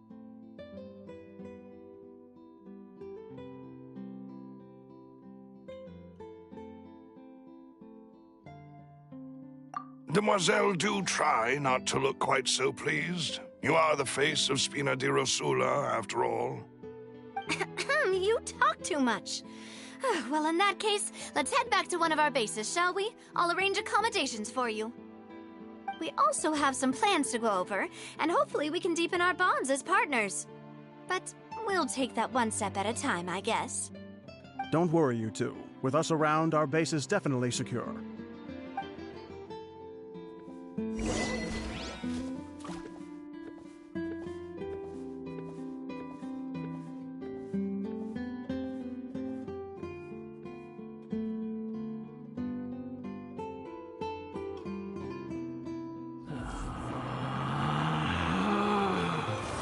Relax.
Unnecessary.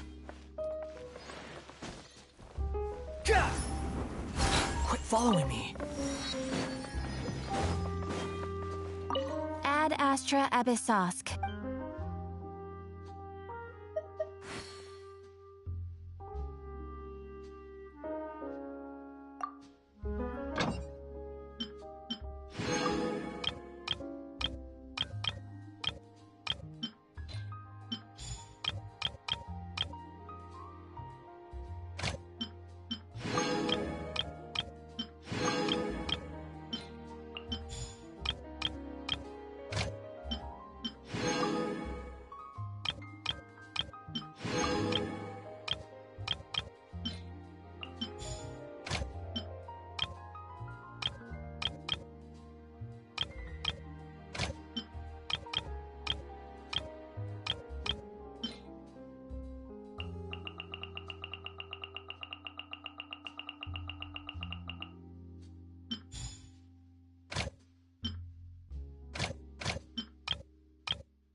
Antique's value is in the...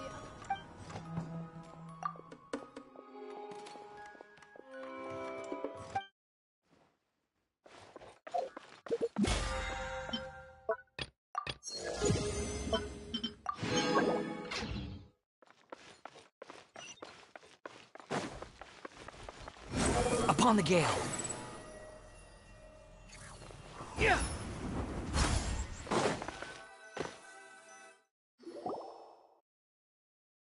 It's right up ahead, but let's make sure we weren't followed first. I've been keeping watch, Demoiselle. I haven't spotted anyone suspicious thus far. Huh, very good. But let's not let our guard down for now. I shall find rooms for our respected guests. Thank you, Malus. Now, let's continue, traveler.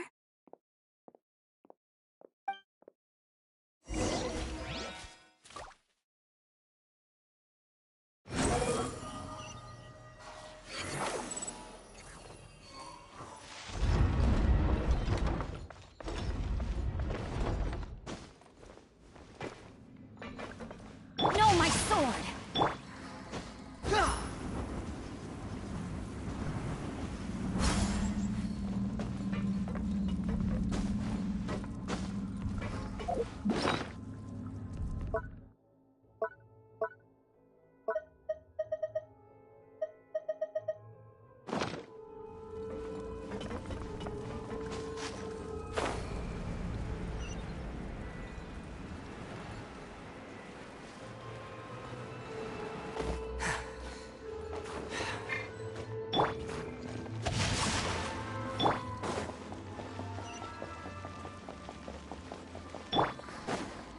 The wind rises.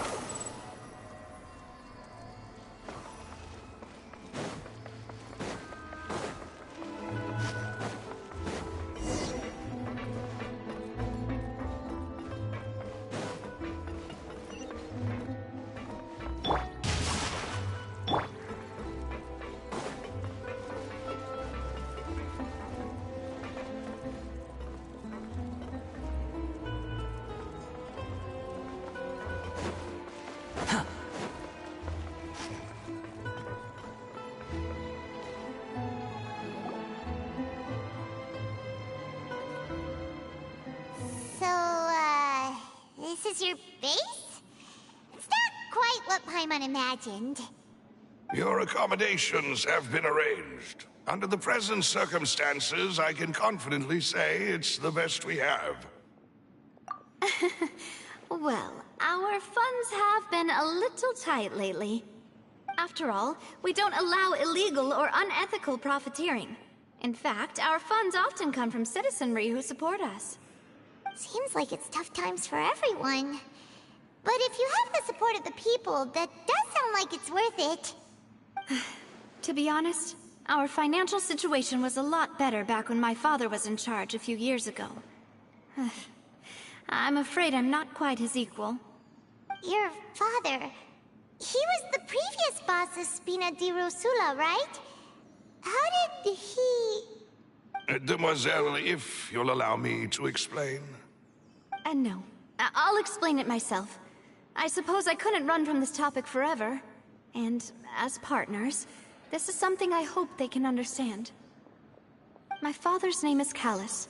Yes, the same one they call Callus the Unfaithful in the streets. 3 years ago, he was accused of murdering his own friend. But he chose a duel to defend his honor instead of standing trial. He died in the duelist's ring. Oh no. But I do not believe my father was a murderer. I'm sure he was set up. At the time, I believed that if he only stood trial and was duly investigated, something amiss would crop up and prove his innocence. But strangely, he not only requested the duel himself, but rumor has it that even after being seriously injured, to the point where he could be deemed as having lost the duel, he refused to surrender, determined to die in the arena. 3 years later, I still don't understand why he did that. How could he protect his honor if he's dead? If anything, he gave up his chance to defend himself.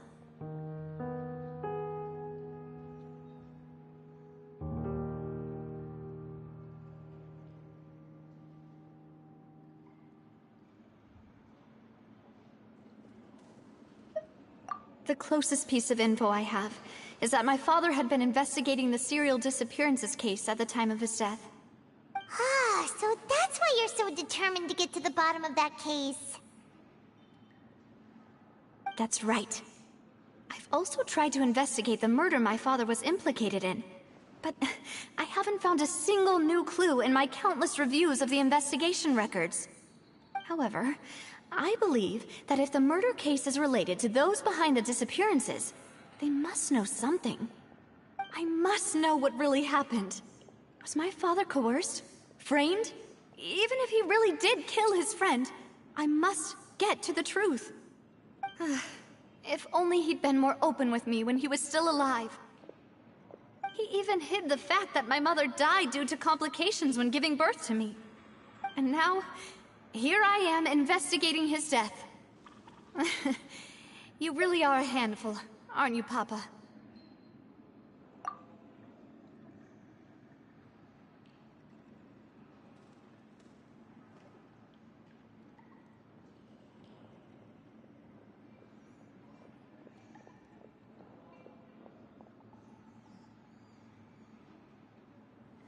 Demoiselle, please, if there is anything I can do, anything at all.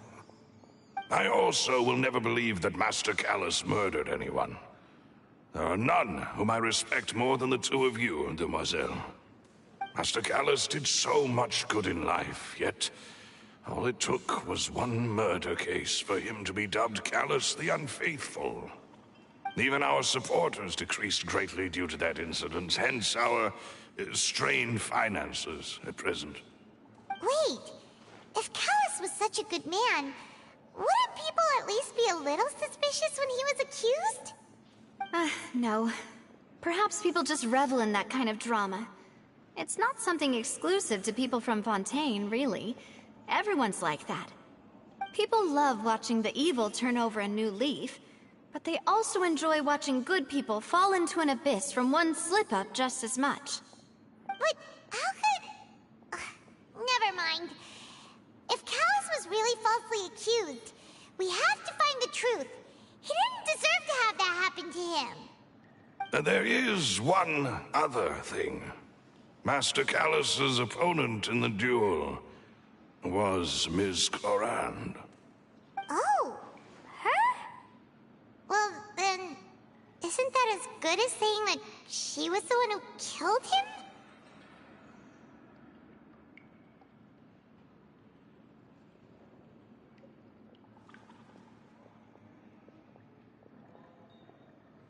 Yeah, that's not the sort of thing that you can just let go and move on from. Ms. Clorand has always placed great emphasis on the honorable nature of the duel. If her opponent doesn't yield, she will not stop either. She knew Master Callus beforehand and greatly respected him, but seeing how he was resolute in the arena, there was only ever one choice she could have made. It's not that I don't understand her at all, but I just can't deal with this yet. Don't worry, Navia. Paimon knows how you feel. You don't have to force yourself to do that. Afterward, Ms. Clorand told us that at the start of the duel, Master Callus requested that she ensure Demoiselle Navia's safety.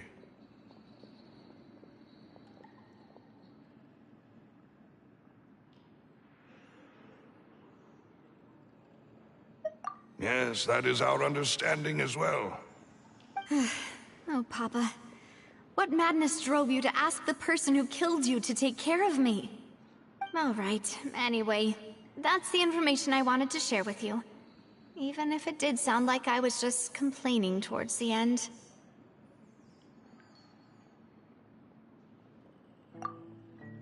Thanks. You two should go and rest. This was quite a day after all. Yeah, Paimon's beat. Please, relax and get some sleep. We will ensure you rest soundly.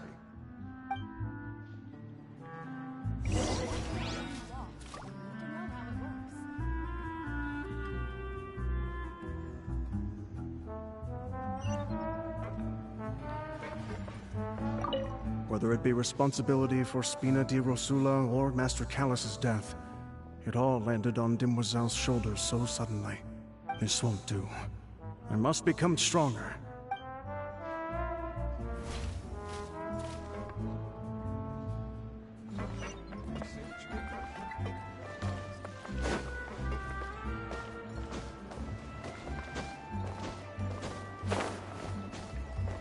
to outrun the law, you need to know how it works.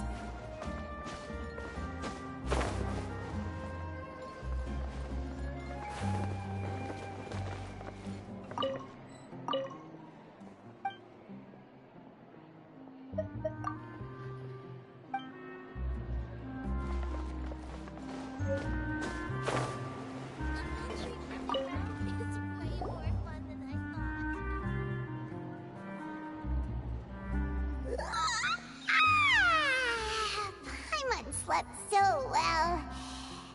This place feels almost too safe. Huh? Navia? Where did the other two go? I sent them back to Poisson. It's Spina de Rosula's place of origin, and where we have our headquarters. There's not much for them to do here at the moment. Paimon gets the feeling that you're just trying to get them off your back.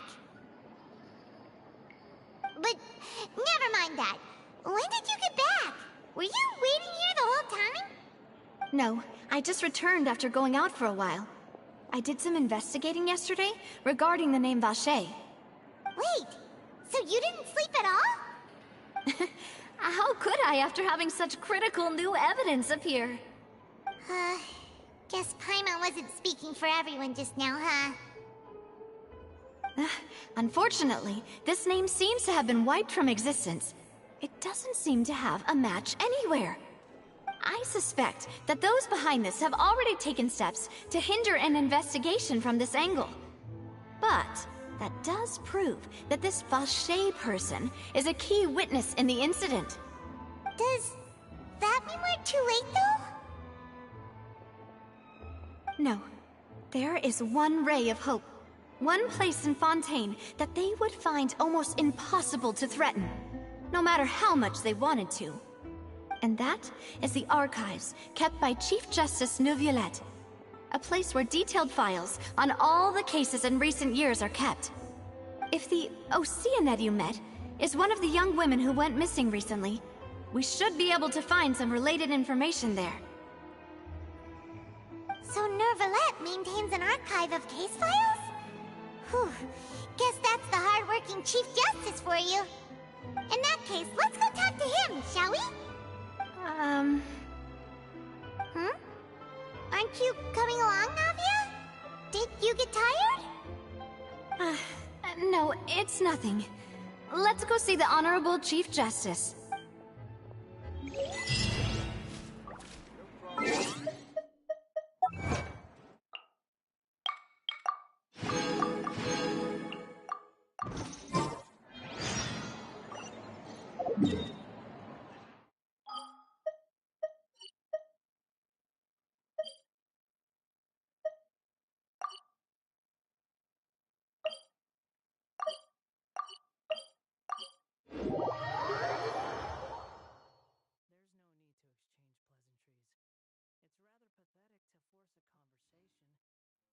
The Palais is right up ahead. Come on.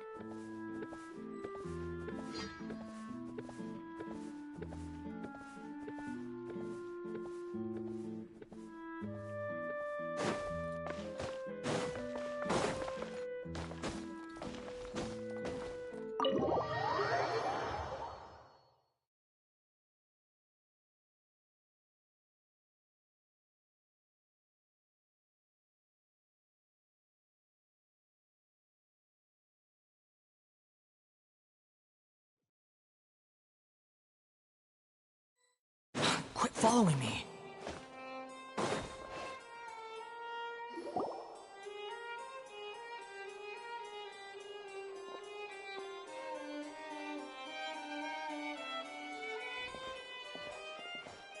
Halt! Please state your business here. The Chief Justice is presently occupied with official matters.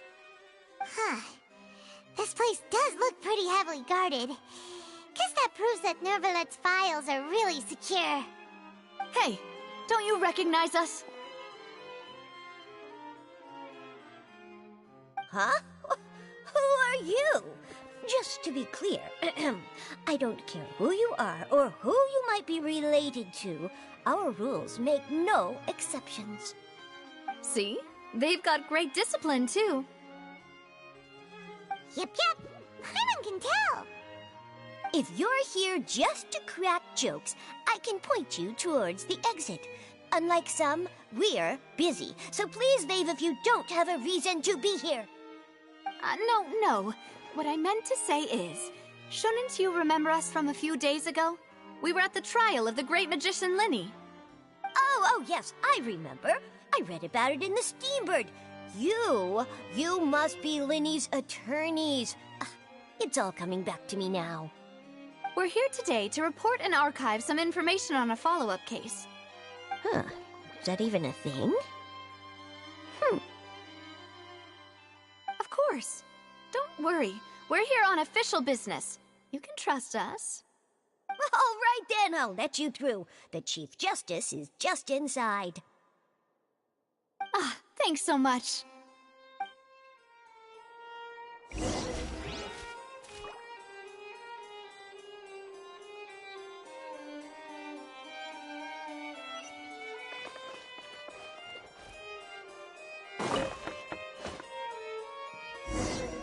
Please come in.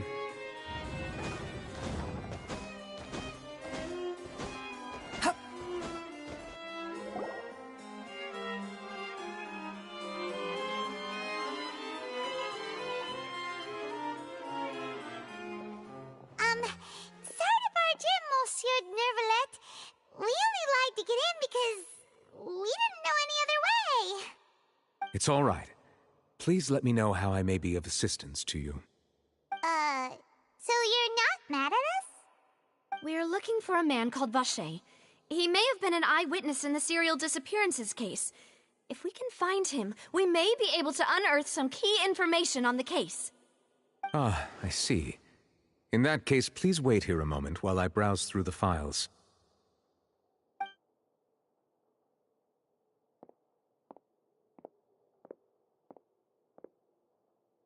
Who knew that Nervalet would be so easy to talk to?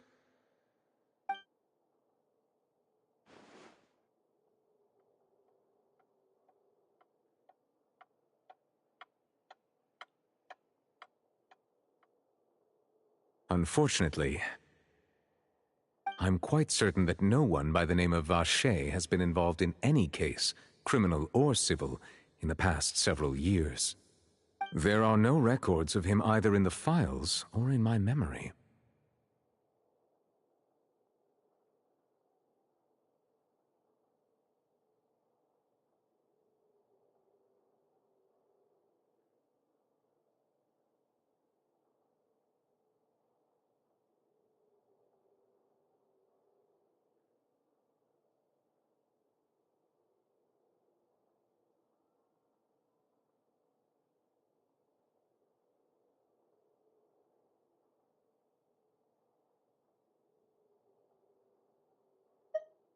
Traveler, what if it was really just a dream? Is that so? All right then. Thank you so much, Monsieur Neuvillette. We'll take our leave now.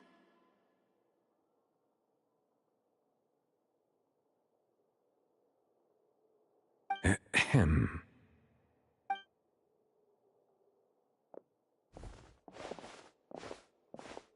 Miss Navia, I can understand how you feel. Your father, Callus, was a truly exceptional man. We deeply regret his passing.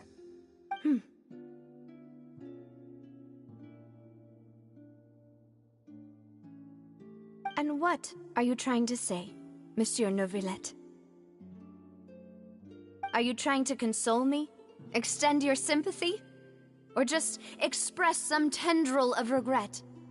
No. You are not trying to do any of that. I can hear it in your voice. There's no emotion behind your words. You only said those things because you felt like you should.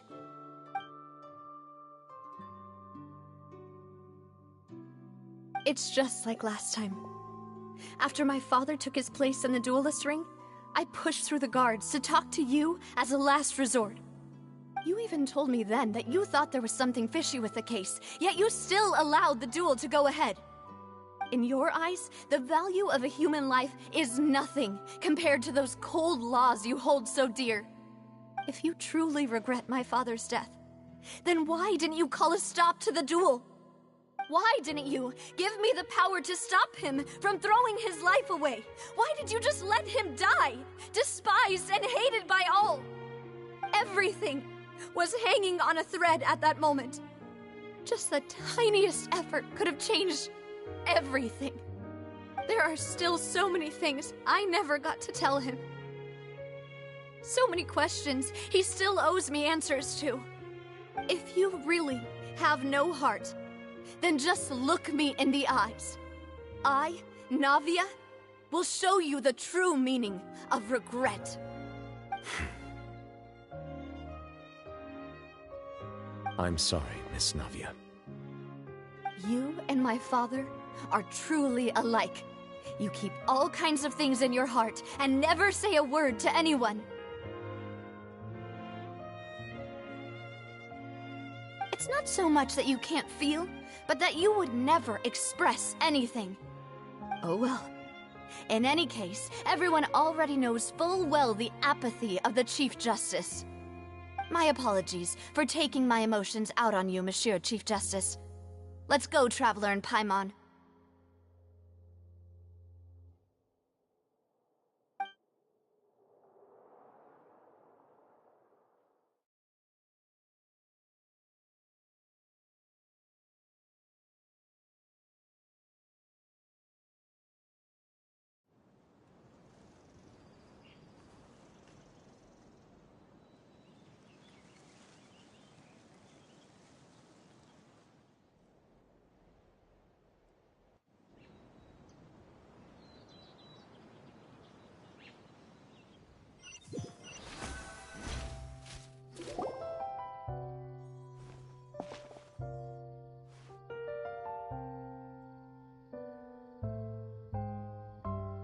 Navia, are you okay? I'm fine. Rain. It's raining. You're right. Wasn't it still sunny when we went into the building? And there shouldn't be any active trials today. How strange. Now that I think of it, on the day my father was convicted of murder, it was also raining. What is it? Did you think of something?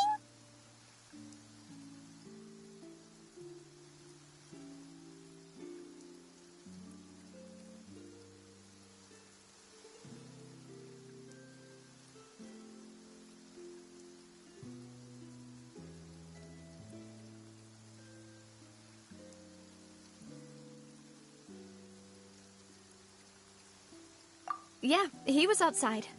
It was uncovered and the rain could fall there. Why? Do you think the rain could have affected the crime scene? That thought has occurred to us before. We've even expanded the search area to try to account for that, but didn't find anything of value.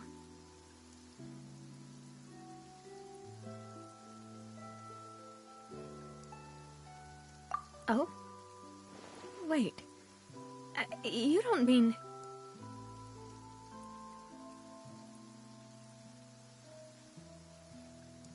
So you're saying that the true murderer could have been turned into water and then got washed away with the rain? Yeah, and if that's what had happened, then no one would have believed your dad, even if he explained what he saw to the authorities. I really think I found a true genius for a partner. You're completely right. How did I not connect the dots earlier?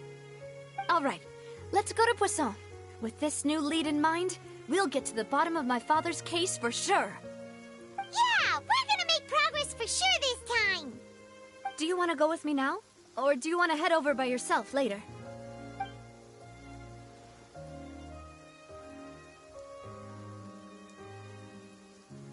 Great.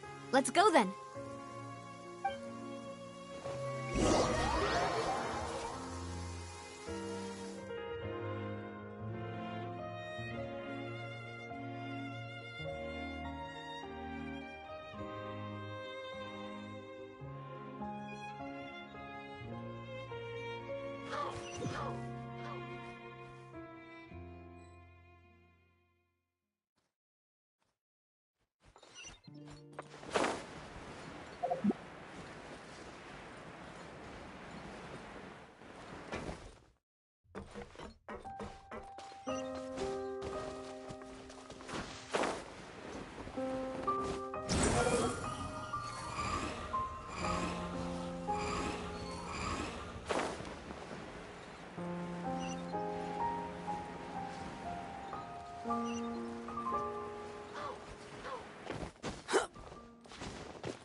Whoa! What a huge ship! Why would a ship be anchored at a place like this? There's no need to be so surprised. While it may look like a ship, it's actually Spina di Rosula's headquarters. My father was the one who asked for it to be built like this. Perhaps our taste in exterior design is the only thing we occasionally had in common. A gigantic and glamorous ship embodies discovery, opportunity, ambition, and conquest. It symbolizes Spina di Rosula's bright and limitless future.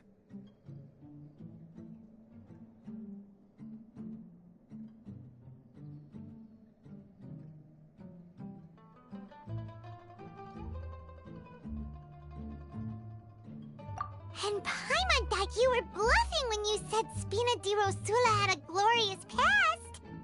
Paimon was confused why a group with such a history would live in the sewers.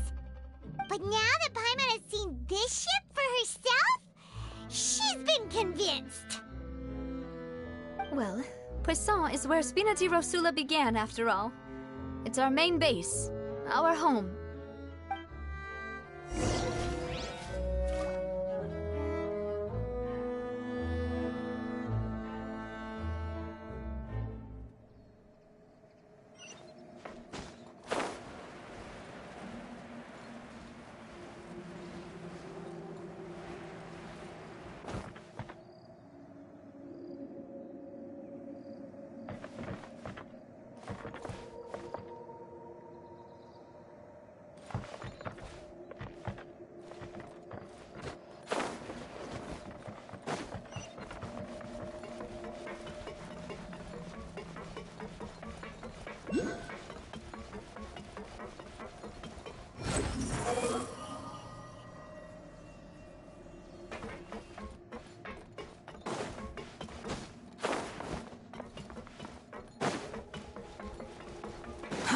Too slow.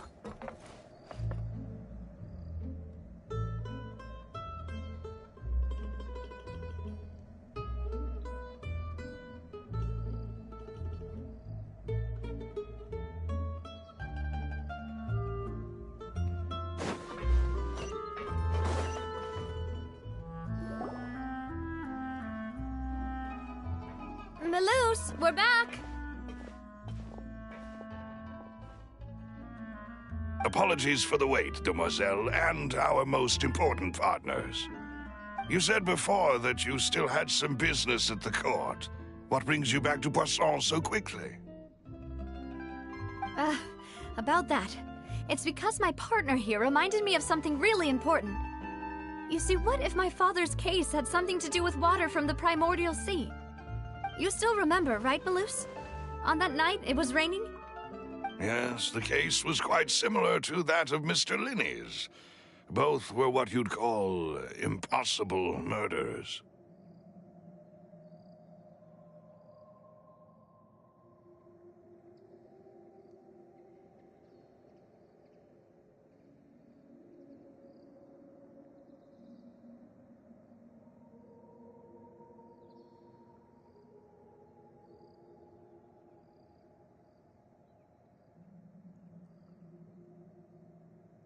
Could you tell us a bit more about what happened before? Yeah, of course. Many years ago, something called synth began to gain popularity in Poisson. At a glance, it was a kind of drink that could excite your mood and produce many pleasant hallucinations. Wait! Didn't that guard guy who turned into water also mention that the primordial water could be used to produce some kind of potion? Yes, he did. Considering what we know now, it's almost certain that synth is created using water from the primordial sea. If you drink synth for an extended amount of time, you'll suffer many side effects, such as losing the ability to focus or control your emotions. And if you were to stop drinking it completely, you'll experience flashes of paranoia and anxiety while lacking energy to do anything. It's an extremely dangerous substance. As he oversaw Puissant, my father was compelled to put a stop to synth abuse and called for a complete ban of it. Boss's uncompromising attitude incurred the synth vendor's wrath, but no matter how much they threatened or bribed him, he refused to yield. Not only that, Boss became determined to find the mastermind behind the synth operation and put an end to the problem once and for all. Yes, but the enemy was very cunning. So he could never get anything out of the dealers, all of whom only sold the stuff and weren't privy to the rest of the operation.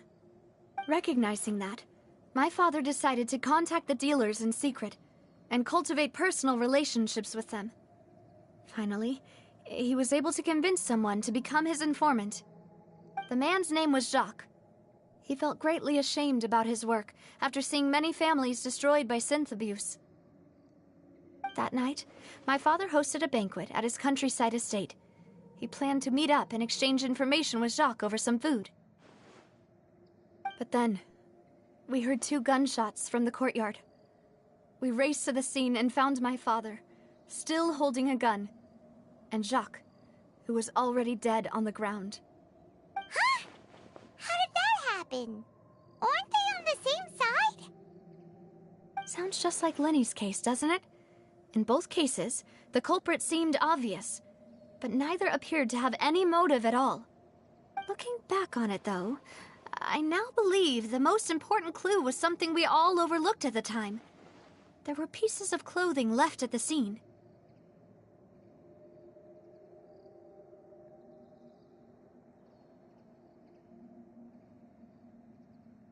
Precisely.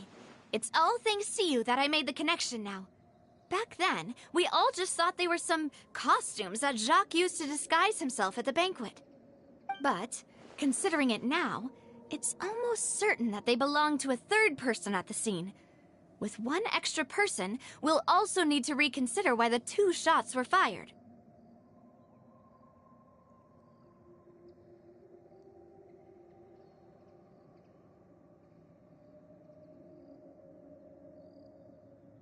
You're right. We still don't know what happened. But my intuition tells me that we're on the right track to figuring it all out. I'm finally headed towards the truth. Jacques was an empathetic man who was infinitely remorseful for his past actions. It's unlikely that he turned on Boss with 0 warning. I think this third person is probably the key to the full truth. On that note, however, even though this will not please you, demoiselle, as your and your father's butler, I must still offer a word of warning. Our opponent is insidious and cruel. They are extremely difficult to deal with, and Boss has already lost his life trying to bring them to justice. Even though Spina de Rosula has lost most of its former glory, Poisson has welcomed a new time of peace, and we have been allowed to live out our lives. There is no need to follow your father's path. It would be both wise and in line with Boss's wishes to step back and give up on the case. If that's indeed what he wished for, then he should have told me that himself. Was I not the closest person to him? And yet, I was the one most kept in the dark. What was the point of him dying without sharing any of the secrets he knew? Did he manage to protect anything in the end? Synth is still here. Callus the Unfaithful is still his epithet. And Spina di Rosula is barely getting by. Nothing has changed. Did he think I'd just accept his meaningless death and live out my life just as meaninglessly? I've never accepted that, ever. Not since that day, and certainly not now. I want to find out the real answer for everyone's sake. For the missing girls, for the victims, and for myself. Navia. This is indeed the best moment to act. Your partner appears to be quite reliable, and more importantly, Demoiselle, I think you're also ready to take this on. So you do know something else, Malus? Yes, I do. In fact, even before that banquet, Boss already knew of the connection between Synth and the serial disappearances case. But what drove all the tensions to the boiling point was the revelation that you, Demoiselle, had been selected as the next target to disappear. What? Boss also didn't tell you that he had been diagnosed with a rare illness. The doctors told him that he had no more than 5 years left to live. And the serial disappearances case caused him great anxiety. 5 years was nowhere near enough time to resolve this long-standing conflict. But once he passed away, all the danger would pass on to you. Knowing all of this, he decided to use one final intimidation tactic before his death. He claimed to have already gotten his hands on some key incriminating evidence for the other side, and even told some members of Spina di Rosula about the details. But as long as you remained safe, he would not share the evidence with the public.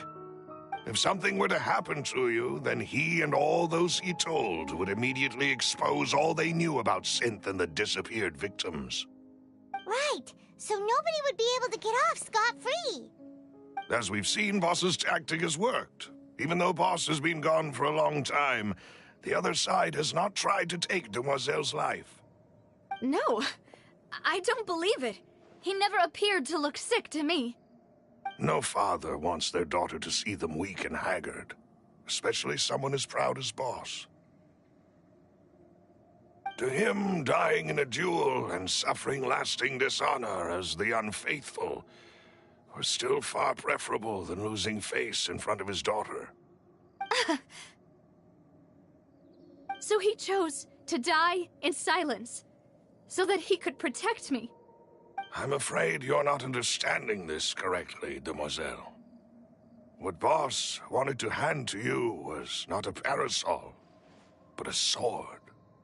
If Boss's spirit could hear you telling me that you want to find the answer for the sake of everyone involved, I'm sure he'd be extremely proud.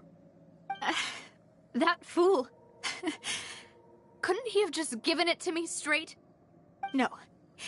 He might have set up everything precisely because he never thought I'd be able to understand him. Is that the amount of confidence he had in me? And what if I was never able to make it to where I am now?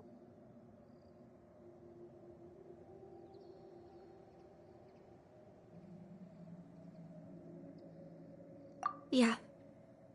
I suppose that's true. With the way he'd set things up, if I had wanted, I could have just lived out my life without a care in the world. But thankfully, he rarely talked to me about complex matters, and thus understood little of me as a person. In this case, he really didn't need to give me an easy way out. Malus, what was the key evidence that he shared with you? It's the location where Synth is produced. Essentially, it's the enemy's headquarters. When he was threatening the enemy, Boss didn't share the specifics of the incriminating evidence he found. But if you want to use it against the enemy, you'll still have to take several things into consideration. Why? If we know where the place is, can't we just go storming in? You mustn't forget that we're fighting against a mysterious and dangerous organization that's been in operation for decades. There's no telling what might be lying in wait at their headquarters. We also have no idea what kind of evidence we may be able to find inside, nor what people we may be able to capture. But a single visit to their headquarters would be tantamount to a formal declaration of war. The worst case would be that we leave empty-handed, but also open ourselves up to full retaliation. Then, in that case, why not work with the Fontaine authorities? Well, you saw one of them dissolve during Mr. Linney's case. we have no idea just how thoroughly they may have been infiltrated. Huh. That's true. Seems my father really had no choice. But things are different now. It should be a lot easier to prove the other side's guilt, now that we've connected Synth with the disappearances case. You sound like you've put a lot of thought into this, Malus. I am the butler, after all. I live but to serve the boss and Demoiselle's will. I've always been willing to take on any kind of risk for your sake. But considering my relative lack of ability, I've spent my time keeping secrets, performing basic investigations, and waiting for the right time to come. Thank you for all of that, Malus. Have you discovered anything new in the past few years? Let me think. One conclusion I came to was that the enemy must be quite familiar with Spina di Rosula, or at least have an informant planted here. When I announced orders to the organization's members on Demoiselle's behalf, I used to deliberately keep a few people in the dark and observe the reactions of the synth vendors. If the vendors didn't change their plans, then the individuals informed of our orders must be innocent. If the vendors packed up and fled, however, then someone must have given them the news. After several rounds of testing and investigative tracing, I've narrowed the suspect list down to 3 people. The first is Florent, Spina di Rosula's senior advisor. Huh? Florent? Yes, surprising, isn't it? He was one of the people Boss trusted the most, which also means that he was someone who understood Boss really well.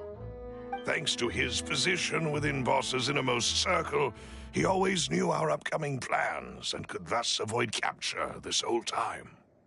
There's someone else like him too. Marcel, the head of Confrérie of Cabrières. Uncle Marcel.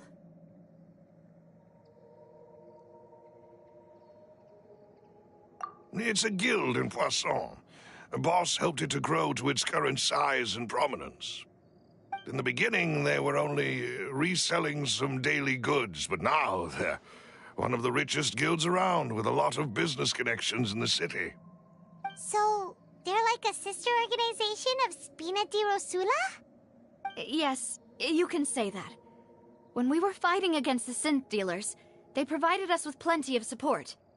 It's a bit difficult to imagine someone using their own money to hunt down themselves. The final suspect is Thierry, the man responsible for coordinating information between Spina di Rosula and the guards. Although the guards mostly leave us to our own devices, there are still many activities we have to report to the local authorities. Since Thierry is always in the know about our current activities, he could theoretically always plan one step ahead. I see. These are all people who I communicate with quite regularly. To think that the enemy we've been fighting against has been right next to me all along, among those I trust the most. It's almost too hard to believe. If you want to investigate them, please take every precaution to not alert the quarry. Judging from our experience, the enemy is extremely cautious. Of course. And thank you, Malus. You've provided us with a lot of great information. You're too kind, my lady. I'm just doing my duty. And before I forget, proving Boss's innocence would also mean clearing him of blame in Jacques' death. After that incident, Jacques' wife and daughter were taken into the Spina's care. They still live in Poisson today. If it might help, you could also pay them a visit. I can make the necessary arrangements. Oh, thank you so much, Malus. You really are the best. A new case awaits, my dear partner.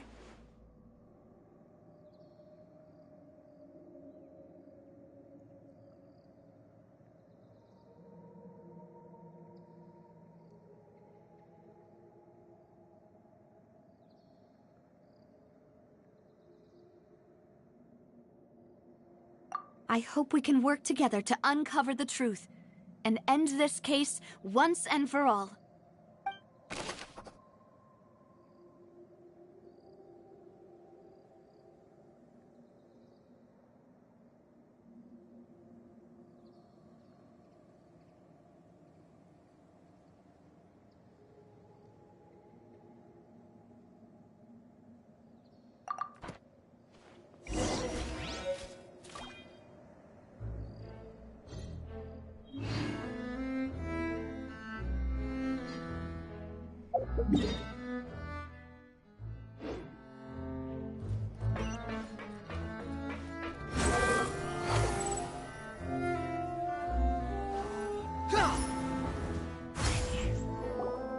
It is settled, then. Please excuse me, and enjoy your conversation at your leisure.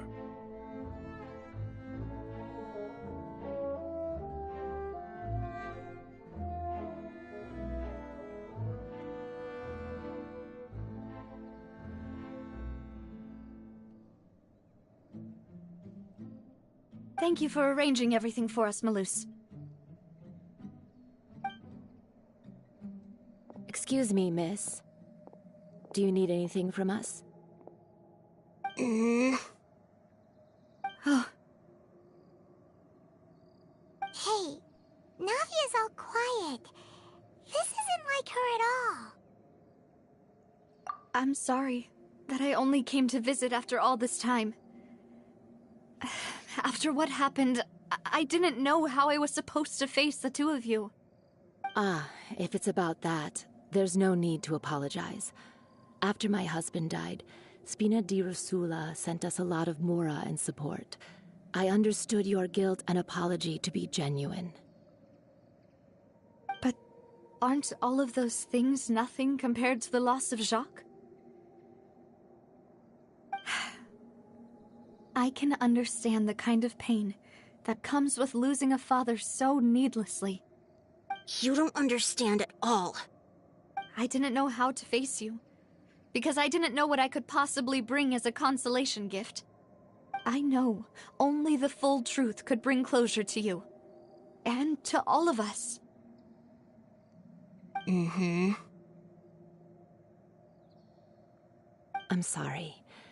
I appreciate the sentiment, but you don't have to carry all that guilt. On the matter regarding my husband, my daughter and I have more or less found our answer already. Would you mind sharing it with me? I really can't believe that my father could ever bring himself to shoot Jacques. I always knew that my husband's money was earned through others' suffering. He told me countless times that if he could turn back the clock, he would never go into the synth business again. He had many regrets, and felt that he took the idea of providing for his family too literally.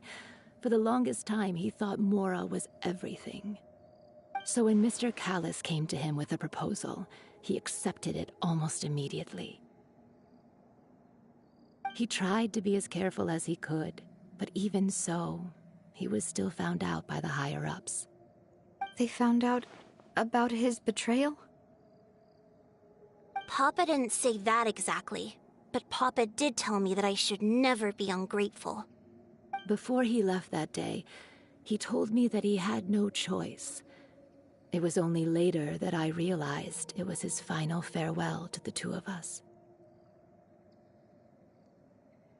I don't know that for sure, but you could say that's the conclusion I eventually came to. Which is why I'm the one who should feel guilty. Callis had always taken great care of us, both when he was still alive and after he passed away. Even if he fired the shot that killed my husband, it was likely in self-defense. It is impossible for me to hate him for what he had done. But Mama, why is Papa still the bad guy if he did the right thing? Papa always wanted to be a good man, so why did he have to do a bad thing in the end? Well, things aren't always as they seem. You still feel like your Papa was a good man, right? Yeah, Papa was a really good man.